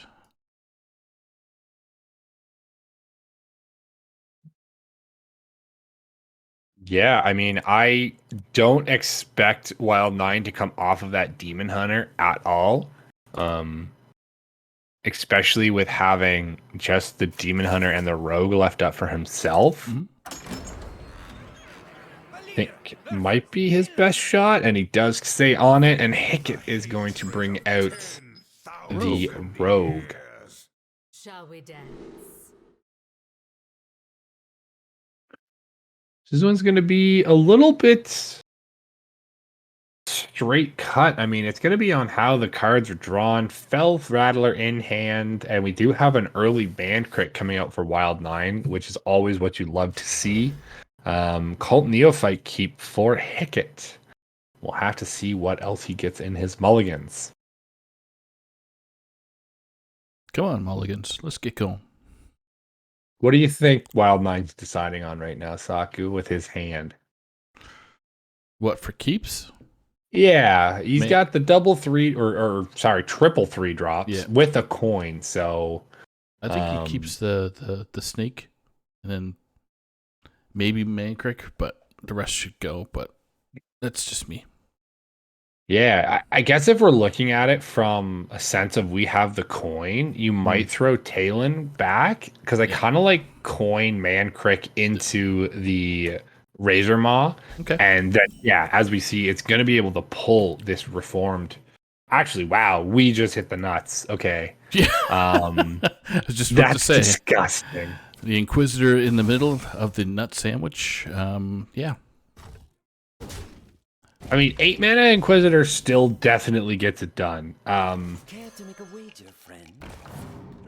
On the Hickett side, nothing to scoff at with the start. Able to get out the Foxy Fraud into a 0 mana swindle, drawing ever so closer to those needed cards.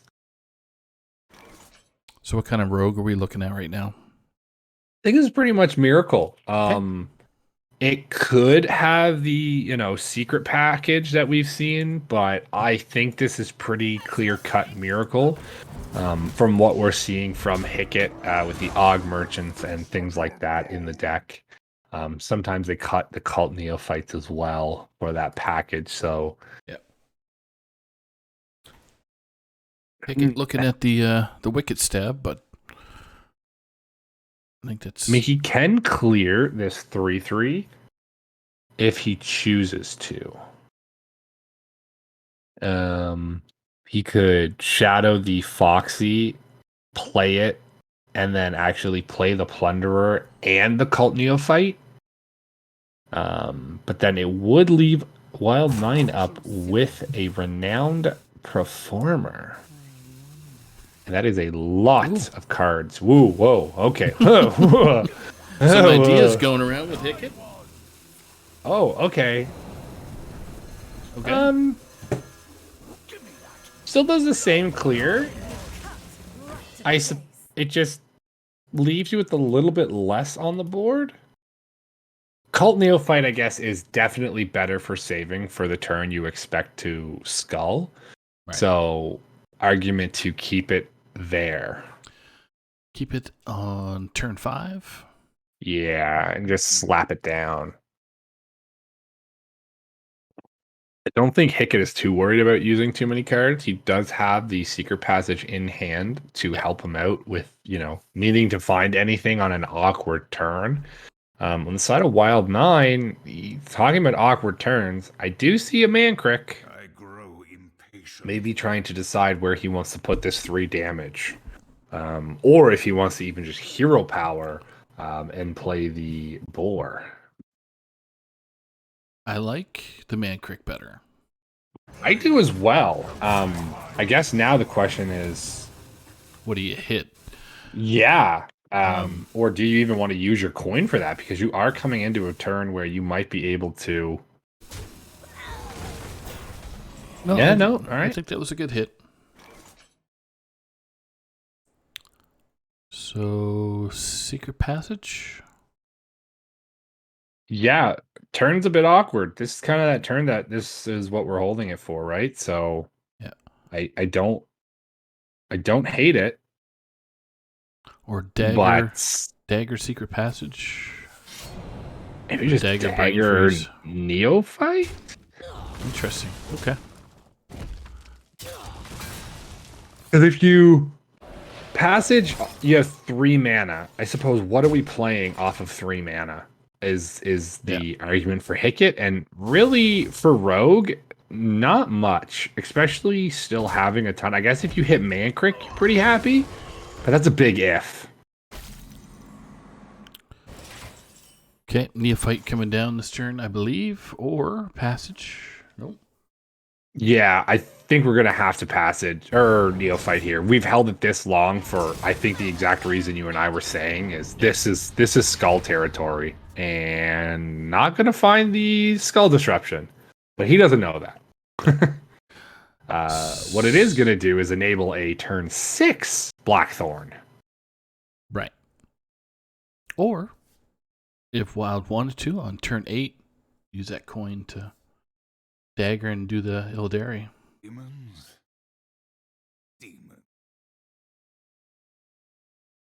But I think it makes more sense with the Death Speaker next. Yeah, it's just so much tempo that then Hickett with a hand of 2 cards really has to answer. I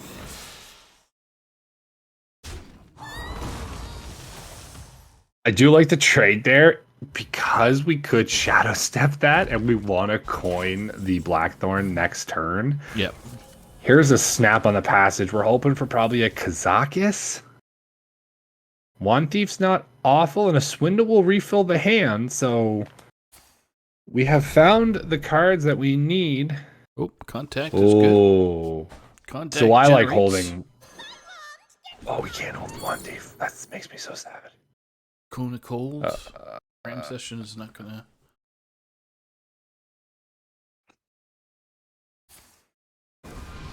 Oh, Octobot. All right, so a little more reload from Hickett. Mm-hmm. Yeah, this is a great turn. We're hoping for, I suppose, Talon. Oh, I wonder if we. Those are above average. it's a very good turnout. So stab to the 2/4. You might want to go in on a contact turn here, which, as unfortunate as it seems, it's going to take a lot for Hickett to fight back into this. Octobot probably not going to come down for, well, pretty much forever. Unless you use Brain Freeze on it, like throw the. Yeah, and then you're just bad. like, yeah, it seems very bad. You're correct. Yeah, 100%, man.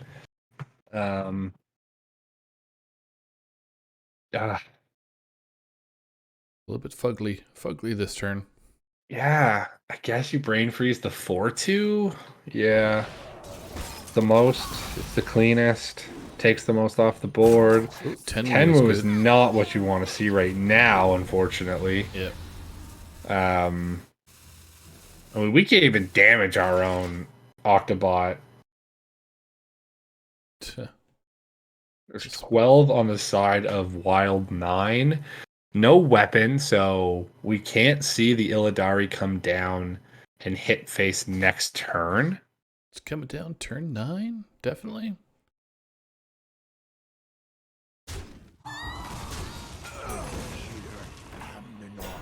Okay. Big. Yeah, I mean, he's had trouble dealing with your boards up to this point. You might as well just play all your stuff.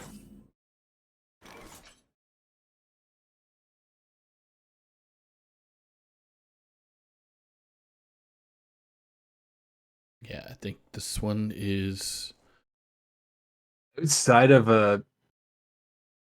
we can't even Kazakis can't get us anything. Secret Passage right now seems really bad. Yeah, we've already used a Wicked Stab.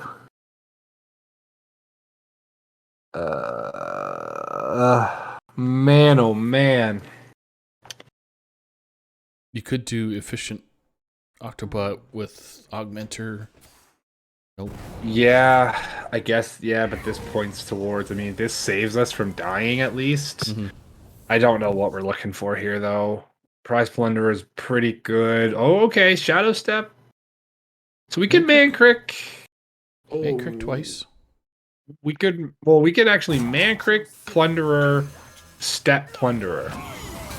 Going a different route. No, I think this is...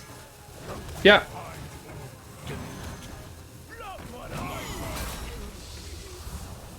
Alright, so we're alive. Kinda. You're hanging in there. Man, I just think an Illidari here is... Because if you Illidari and he clears it, you just N'Zoth next turn. Yeah. But you still can't swing with that Illidari, so...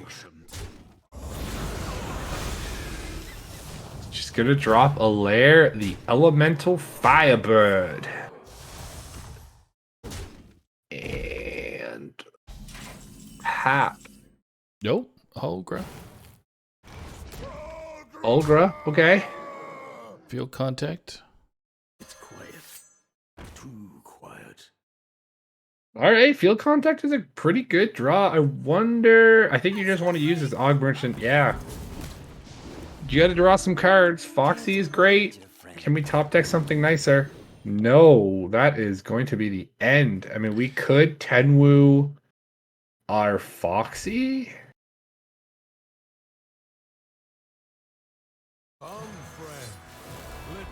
Doesn't really matter at the end of the day. Nope. Ooh, Jandis. Jandis would have been fun to play, but... Oh, Vanessa is going to get us a lair. And yeah, okay. That is that. So we're tied it. It's pretty tough for Hickett there. That's pretty much the draws you want to go for with Rogue, but Kazakis was pretty buried into the deck, and the Secret Passage didn't really pop off the proper way that he needed to. No Octobot discounts as well that game, so it's kind of where Rogue bricks, and Demon Hunter was able to get that Blackthorn out a turn earlier. I think Hickett had a great play holding that Cult Neophyte for a possible skull turn. Exactly. Unfortunately, it was actually just used a turn after for that Blackthorn. Okay. We have Wild 9 Shaman versus Rogue. All right, well, from Wild 9's hand already, He's got a pretty explosive start coming up with that Wailing Elemental and the Cage Match Custodian. Mm-hmm. This almost looks like a keep. I don't. A 5 and a 6 are pretty heavy. But once you're in the, he gets a 4 and a 6 instead. Hey, sure. Hickett, on the other hand, is not drawing the best way, unfortunately.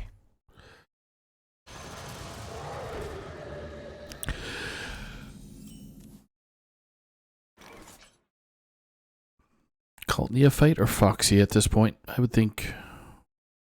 I mean, I think you got a Neophyte just to fight for board. Foxy has a little bit more inclination if you top deck a Swindle or a Brain Freeze, something like that. Yeah.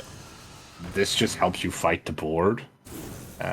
So get the Knoll. And does he hit the 3-2 or go to the face? I think you just go up to the top. Yeah. Make Hickett make the trades. Okay.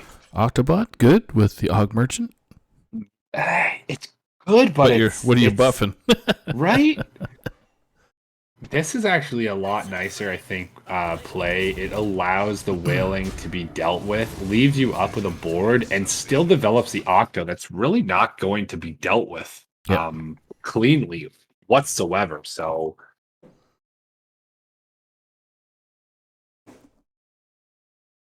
yeah, Wild Mine, Gyreworm is in hand, but you also have that Null. This is where that awkward, it's the perfect curve, but it's also a very awkward curve. Coin Earth Revenant clears up the board and actually allows you to proc the Octobot in a kind of unconventional way. Indirectly. Yeah. And it also kept your elemental train going. So I didn't hate it. You also have the Fire Ellie in hand, so maybe that's why we're keeping the coin to get it out on turn 5. Neophyte's sister came back to say hello. Yeah. Twin sister coming in to say what is up. I wonder if we step it to use for next turn as well. Wouldn't bark at that too much.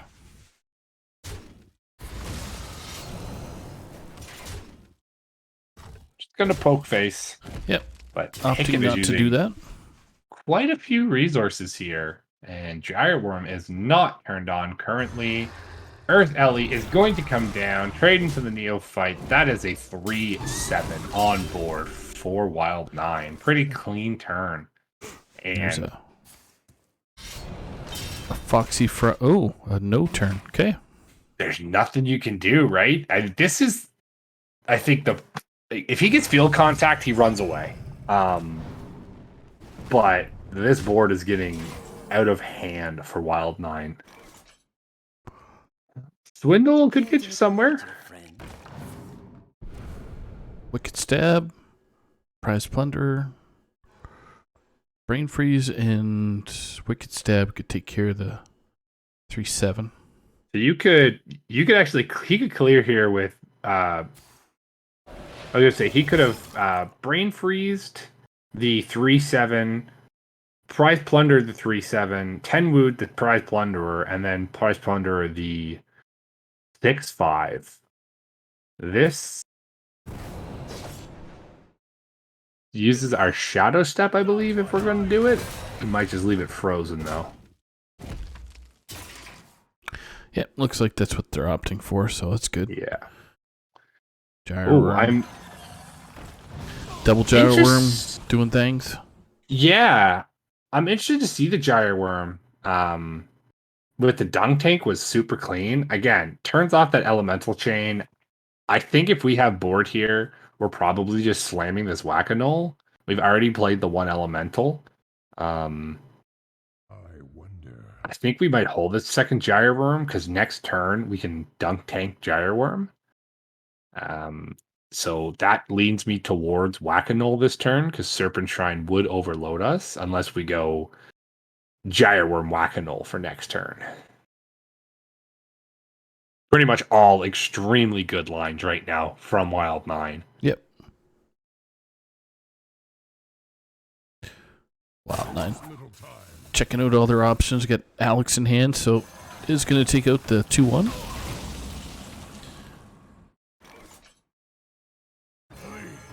Man, Kirkwood. Shadow stepping twice. I would not be surprised if he Tenwood here. Just out of sheer frustration, maybe. Sheer fun. Funstration. That's what it is. And again. I mean, there's 3 angry Mancrix. 3 angry in your deck. Mancrix. Yes, so that's 9 damage coming straight out the deck.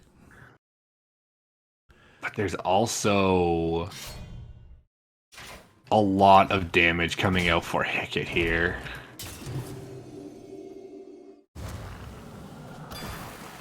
I think we missed. No, we didn't miss lethal. We were 1 off. Oh no, field contact. Why? Late to the party. And Hickett needed you more than ever. okay, that brings Wild 9 to 2 games to 1, with the chance to lock it up tonight for Defias Brotherhood. Just the Druid left for Wild 9, I believe. Yep, Druid left. So Hickett's got the choice. I think it's Demon Hunter. Yeah. That's my guess. Depending on the Demon Hunter, I don't even know what the odds are for Demon Hunter versus a token Druid. It's not the best. I think Rogue might do a little bit better, simply because it can. But yeah, it could be OTK Demon Hunter, which I think does a lot better into the token with the. And it is OTK Demon Hunter. Awesome. So Hickett does hit a very, I wouldn't say very favorable, but definitely a more favorable matchup. A chance.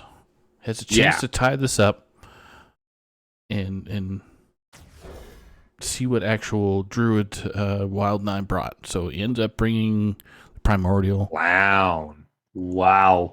That's a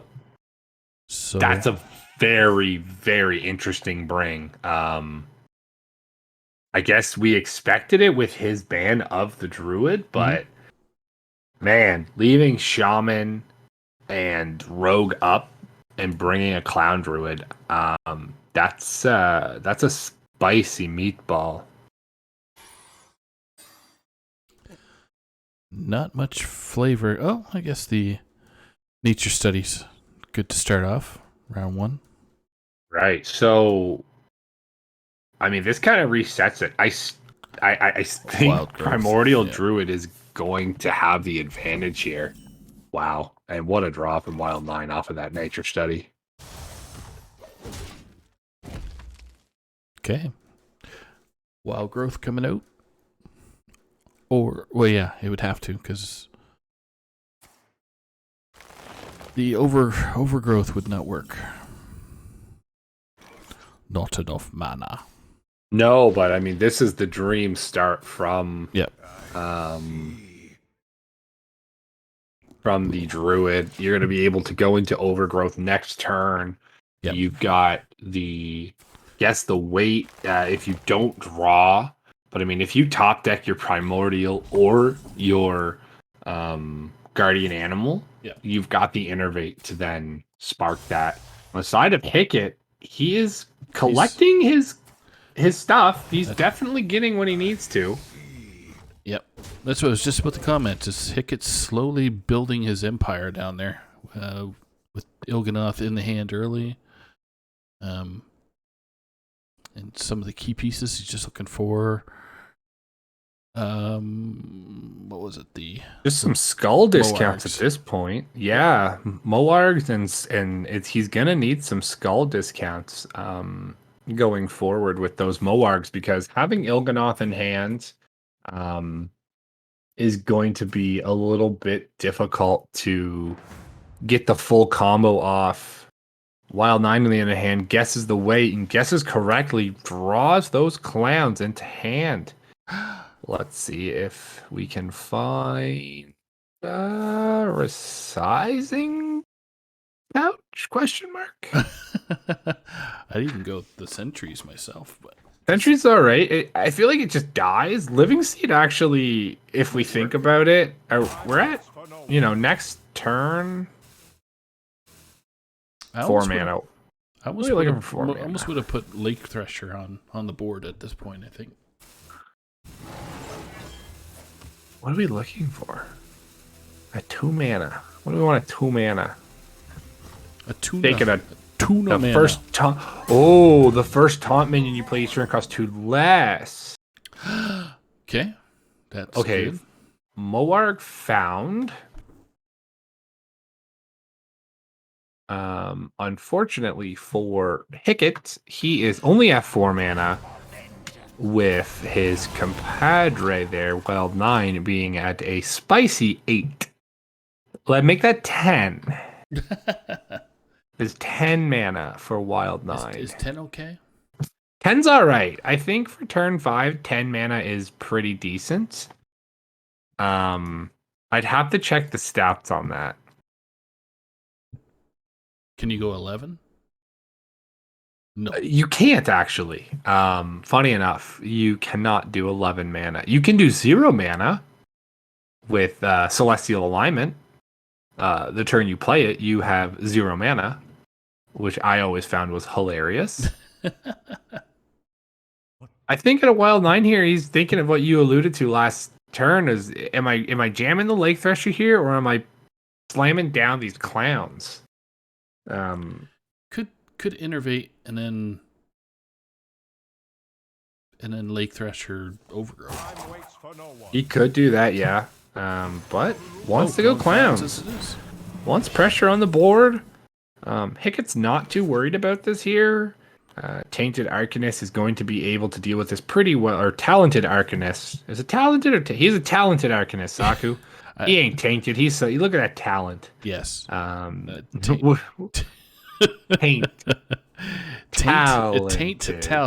Talented.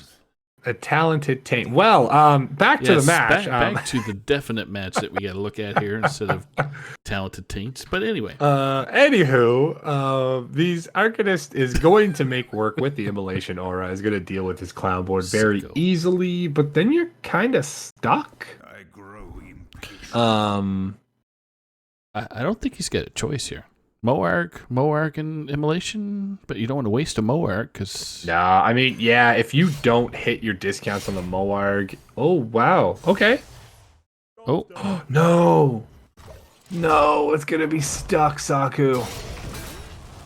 Illidari Study is really his best draw now for Hickett. That is such a dagger in the heart skull. Okay. So... I mean, Twilight Runner. Yeah. Just keep throwing damage to face. Hoping for that 10-10. The 10 mana card come down. Yeah. Now the Arcanist is going to be able to help out and won't allow Wild 9 to draw these cards off of the Twilight Runner. And he's locked himself. Yeah, that skull is not being played for a very long time. Double jump could be eye beams if it's the second skull. You hate to see it.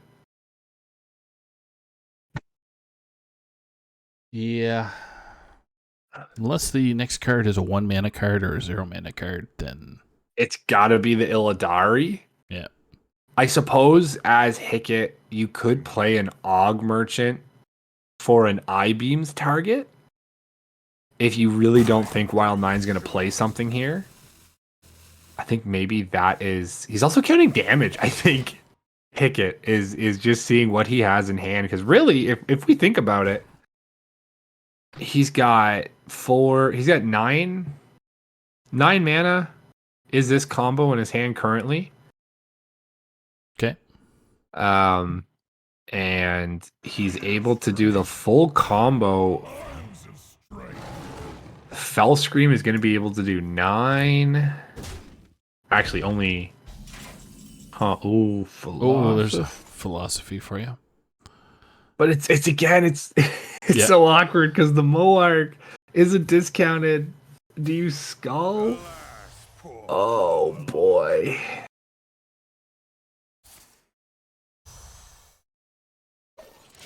I don't think we have enough mana for the combo with the current. We need a Fell Screamer. Oh boy. There it is. That is 10 damage to the face. That's a lot of damage. You're looking at lethal. So we definitely don't have the mana for it this turn, I don't think. I think we're just gonna use it to survive. We don't have the mana. Shh. I Yes, don't. we do. No. We are We are one short. and that is going to be lethal. I don't. That Picket was. found lethal. I think we could have survived that turn, maybe. No I-beams is definitely unfortunate for Hickett in that matchup. Yeah, maybe that was just kind of how we had to do it. We might have had to throw both the Moargs out there, and an Arcanist would have been able to deal 2, 4, 8 to the and heal us, and then trade into the 10/10. So I mean, really, It was an uphill battle. are you just saving yourself for the inevitable? That is a very difficult matchup, I think, because once the Druid gets to those late game states of, just large minions, outside of the perfect glaive with Moargs and things like that, it's pretty much locked out for the Demon Hunter. There's Hello, our guys. fellow Hello. Pro Series guy there from 2 seasons ago. How you doing, Wild9? Congrats on the win, dude. Thanks. Yeah, congratulations indeed. That I think that catapults you guys into the semifinals, if I'm not incorrect. Yeah, I think so. That's takes the week. With Jester hasn't put his up quite yet, brings you guys to 8, and then you bring yourself to 12, plus the 3 is a 15, and I don't think there's a way that Fish can unfortunately fight their way back in. So congratulations, Wild9. Thanks. I'm glad I got to close it out on stream. That was fun. Yeah, we always love to have these bigger games on stream, especially coming into, kind of a split playoff right now with Pro and Legacy starting, and then Wild and Hero 2 weeks behind at the moment. But take us through. How did you feel in that match? Hickett kind of got off to a good start, and then you just came right back with him. Yeah, I was pretty, I don't know. I wasn't feeling great about my prep going into it, to be honest. I don't know. It has to do with the kind of lineups I usually bring. And this one, although it's not like the classes I brought were weird or anything, it disturbed me that it was a lot of mirror matches and that sort of thing. So I was kind of feeling like, okay, it's going to kind of be like who draws better, sort of, and that sort of thing, which is, a lot of Stone anyway. But I don't know. Like, yeah, the first game was fine. I felt like I played well. He just, had the goods. And then after that, I think I got the matchups I think I was hoping for, where they're not just complete mirrors and I can kind of play them out a little bit differently. It just looked like he didn't, I couldn't see his hand, obviously, I don't know, but with the Miracle Rogue, it seemed like he was forced to play a lot of resources a lot of the time. So it seemed kind of one-sided in some ways. I just had to play steady kind of and not make any huge mistakes, I guess. Yeah, you hit the nail on the head right there. He, unfortunately, in those Miracle Road games, had to expend so many resources to just try to stay even with you on the board. He was never really able to pop off with any of those, big field contact turns, or even getting an Octo turn down. I mean, the one time he was able to get an Octo, he had a Tenwu and a Shadow Step and a Foxy in his hand. So not able to utilize those buffs to their maximum potential. And I mean, yeah, those games kind of got away from Rogue, and I think that's kind of the way that Rogue works right now. It's either you run away or you get left behind. Yeah, I kept expecting like on turn 6, oh, this is going to be bear off turn, right, or a Janda's turn, and then maybe a shadow step or something, and then it just never came. So the old Janda's shadow step craziness that can happen. So I have an interesting. So no priest, no warrior from Hicket. You bring the primordial druid. Take me through that, because I feel like those are its two best matchups, and you still brought it and got the W. yeah, the thinking is a little bit of the mind games, I would say. I think that right now in THL, most people are just expecting druid to be token, and I just think that primordial is better than people think. Also, I agree with you completely. Like, I was expecting warrior, and that was part of the reason for the druid bring. I think I was, considering a lineup that doesn't need to ban warrior. I guess the thought process was, I know it's not great against shaman. Definitely the token druid is much better in that matchup. But still shaman can tech for it, which I kind of was expecting. I don't think he did, but I was kind of expecting maybe. And then additionally, I just think it's really good against Demon Hunter in general. I would say against Rogue, I kind of imagine it being sort of 50-50, like roughly the same between the token druid and the guardian druid or the clown druid. So I guess I don't see much downside, and I'm kind of gambling that maybe he is expecting the spell druid or the token druid. And I think it kind of pays off, although I know that I, had perfect, wild growth, overgrowth, all that stuff. Didn't hit, any of the great 8 drops or the 10 drops until the very end. But, the specific matchup of Lifesteal Demon Hunter, Guardian Druid or Clown Druid is much better than the spell druid, right? So, and it looked like it based on what he was bringing with the Lifesteal Demon Hunter. It seemed like he had a lot of clears. So at least in my view, it's like, okay, that kind of worked out, even though it was still kind of dicey. I mean, I'm glad that I top decked that. I'm glad that I played. First of all, I didn't go for the draw play, but I just played and didn't try to use the bloom or anything. I just played the taunt, and then luckily top decked into a 2-turn lethal. So it was still kind of close, and part of it was just I know Hicket last week did bring Lifesteal Demon Hunter, so it was just a thought like, hey, like maybe this will work out, and if it doesn't, it doesn't. But maybe it's like a 50-50, and it has a lot of upside. Yeah. I was gonna say that 0 mana. God, why can't I say cards tonight? Strongman. Yeah, Strongman. Was it Strongman? I got you. Okay. Yeah, slapping that 7 mana 6/6. That was not what you typically see from Tempo. a Strongman, but yeah, I mean that's what tempo is, I guess. Whatever. What was it that what's your definition of tempo? Is a 7 mana 6/6 tempo in that situation?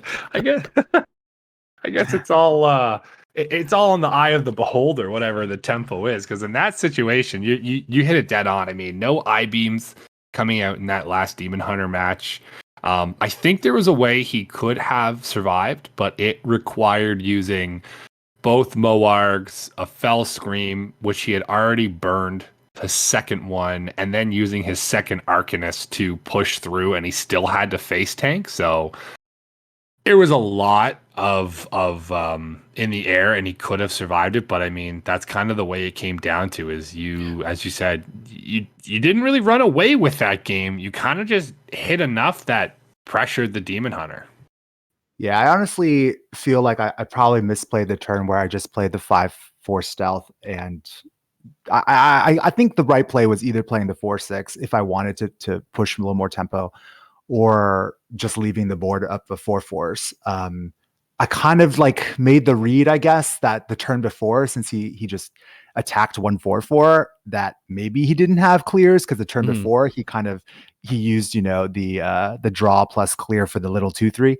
So I was kind of hoping maybe, but I think that was like too wishful thinking, and kind of also like I just felt like I wanted to draw cards so badly. But I think like after that, it was just like, yeah, I need to create pressure wherever I can, and just see what happens, right? Like try not to let him just do whatever he wants.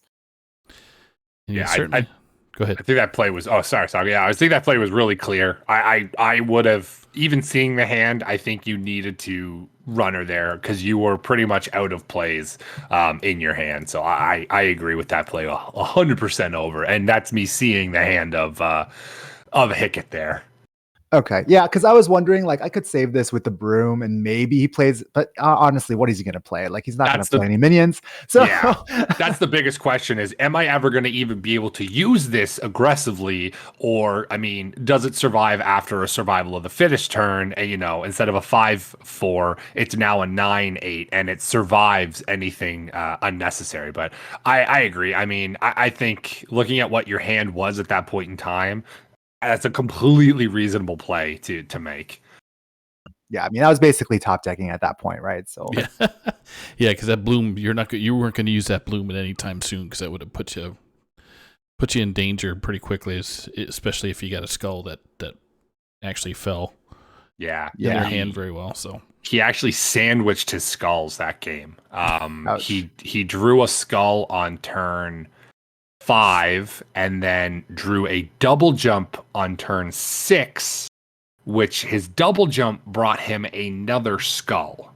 So he was unable to play any skulls that turn until he ripped that one for 6 mana and draw 3 at the end of the day.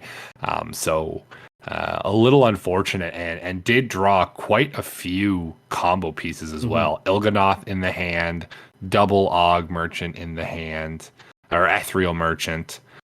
So yeah, a lot of combo pieces in the hand, not many discounts coming through, and skulls being sandwiched. It looked very tight. Yeah, it was a weird game because in the beginning I was like, oh my God, he's drawing so many cards in the first couple turns. And I also had a ramp, right? So it looked like we both had really great hands. But then once on turn 7, once I saw him pull that skull out of position, I was like, oh, okay. I guess we ran out of good draws, both of us. Exactly. So, but that pretty much brings us to near the end of the show. Is there anybody you'd like to thank or give some props to? Yeah, definitely my team. I mean, they were great. They've been supportive all season and helped us stay motivated, practicing with each other, talking about lineups and strategies and things. So it's been great. This is my second season with Defias, and I feel like it's a really great team, both seasons that we've been in. And this is my first time being in playoffs. So it's fun to do it with them. So shout out to them for sure. And just shout out real quick to the THL people, you guys, everyone who makes the community possible. I've definitely benefited a lot from being part of the community, and just it's helped me play better and it's more fun with people. So it's really great that you all put in the time, effort to make all the content and make it all happen. So I appreciate it. And we wouldn't be anywhere without you guys being very happy and helpful by being on stream for these types of matches. So again, congrats there, Wild9, and good luck to the rest of your team in the next level in the playoffs. Thanks so much. Take care. Holy moly.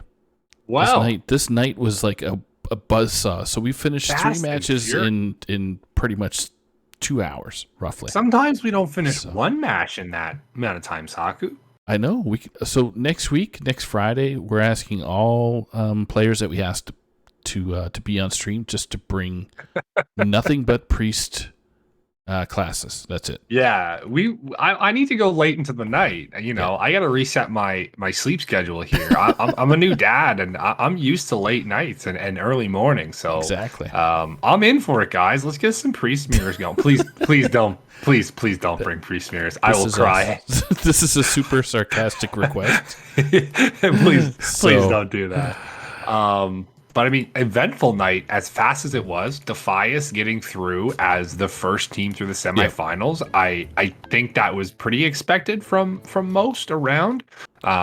Fish, just making it in had a decent chance at doing well, but unfortunately, Defias kind of showing why they were as dominant as they were in the regular season, and showing that gold isn't as free as many people might have thought. Very true. Very true. So again, congrats to the Defias Brotherhood and to Fish. But yeah. So, do we have anything? I'm trying to remember if we do. We have stuff on Saturday. Okay. We have stuff Saturday. Or Saturday, I don't know. That's a lie. I don't know about Saturday. I do know Sunday. Sunday, we've got the Trevor Project Battlegrounds tournament that is happening. I will be casting that with you. With little old me, yes. You, my buddy, my friend. So yeah, that's what that's gonna be. So Saturday, I don't know if it's Donde back or if Fish is still running Saturdays right now. I'm sure Fish will be able to. I haven't seen him looking for any matches, so I'm not 100% sure if Saturday is still a go, but we will have to see. I do just want to take the quick opportunity to mention, as we were talking about the Trevor Project, the tournament on Sunday is the Battlegrounds tournament. So I just kind of want to let everyone know that the donation bar on the screen that you see there. So this month of June is Pride Month. So with doing that, the THL has decided that any subscriptions, donations, merch sales, any bits donated, everything like that is actually going to go towards the Trevor Project this year. Yep. Or for this month of June. Yep. Of June. As a lot of youth and teens come through those more difficult stages in life, this is just to help the LGBTQIA plus community, and really reach out and just show that it's a little bit more than just playing games and stuff like that. So definitely tune in on Sunday. Donate all you can, maybe skip coffee this week and throw that $2 or $5 towards the stream. Get on the merch site, grab some of that sweet THL Pride, or grab your favorite team: Dad Legend, Dirty Mike and the Boys, F2L, HSA. Yep. So many great things. I have a Dad Legend shirt myself. It fits amazingly, and I am a misshapen human. And it fits great in the arms and perfect in the body. So if you think it won't fit you, I'm telling you it will. I gotta talk to Macco to see if he's got any some larger sizes, because I'm a more of a 4X 5X kind of dude. So I'm around there. I'm a large guy. 6'8". I'm pushing close to 280, and the 2XL worked perfectly in the long sleeve for me. And when I'm saying long sleeves never fit, they never fit, dude. And I was very, very scared of buying a long sleeve, but I wanted the Dad Legend long sleeve, and man, it looks fresh. So get out there, buy your merch. Everything is going towards the Trevor Project this month. Any donations, any subs, anything like that, we appreciate any support that you guys can put forward. It is amazing that this community has already raised the $300, and we're only halfway through the month. So and that's $300 just donations. So it doesn't include the merch or the exactly. We might be very much closer. I'm saying we're at 500. I'm saying we're trending in the right direction. Halfway through the month, we can definitely get there. This is just straight up donations on stream. So let's get there, guys. Let's definitely help out some people. And that brings us to pretty much a close. So on behalf of Cord and myself, we want to thank all the viewers that took the time to watch us and listen to us ramble and say some silly stuff like we're supposed to.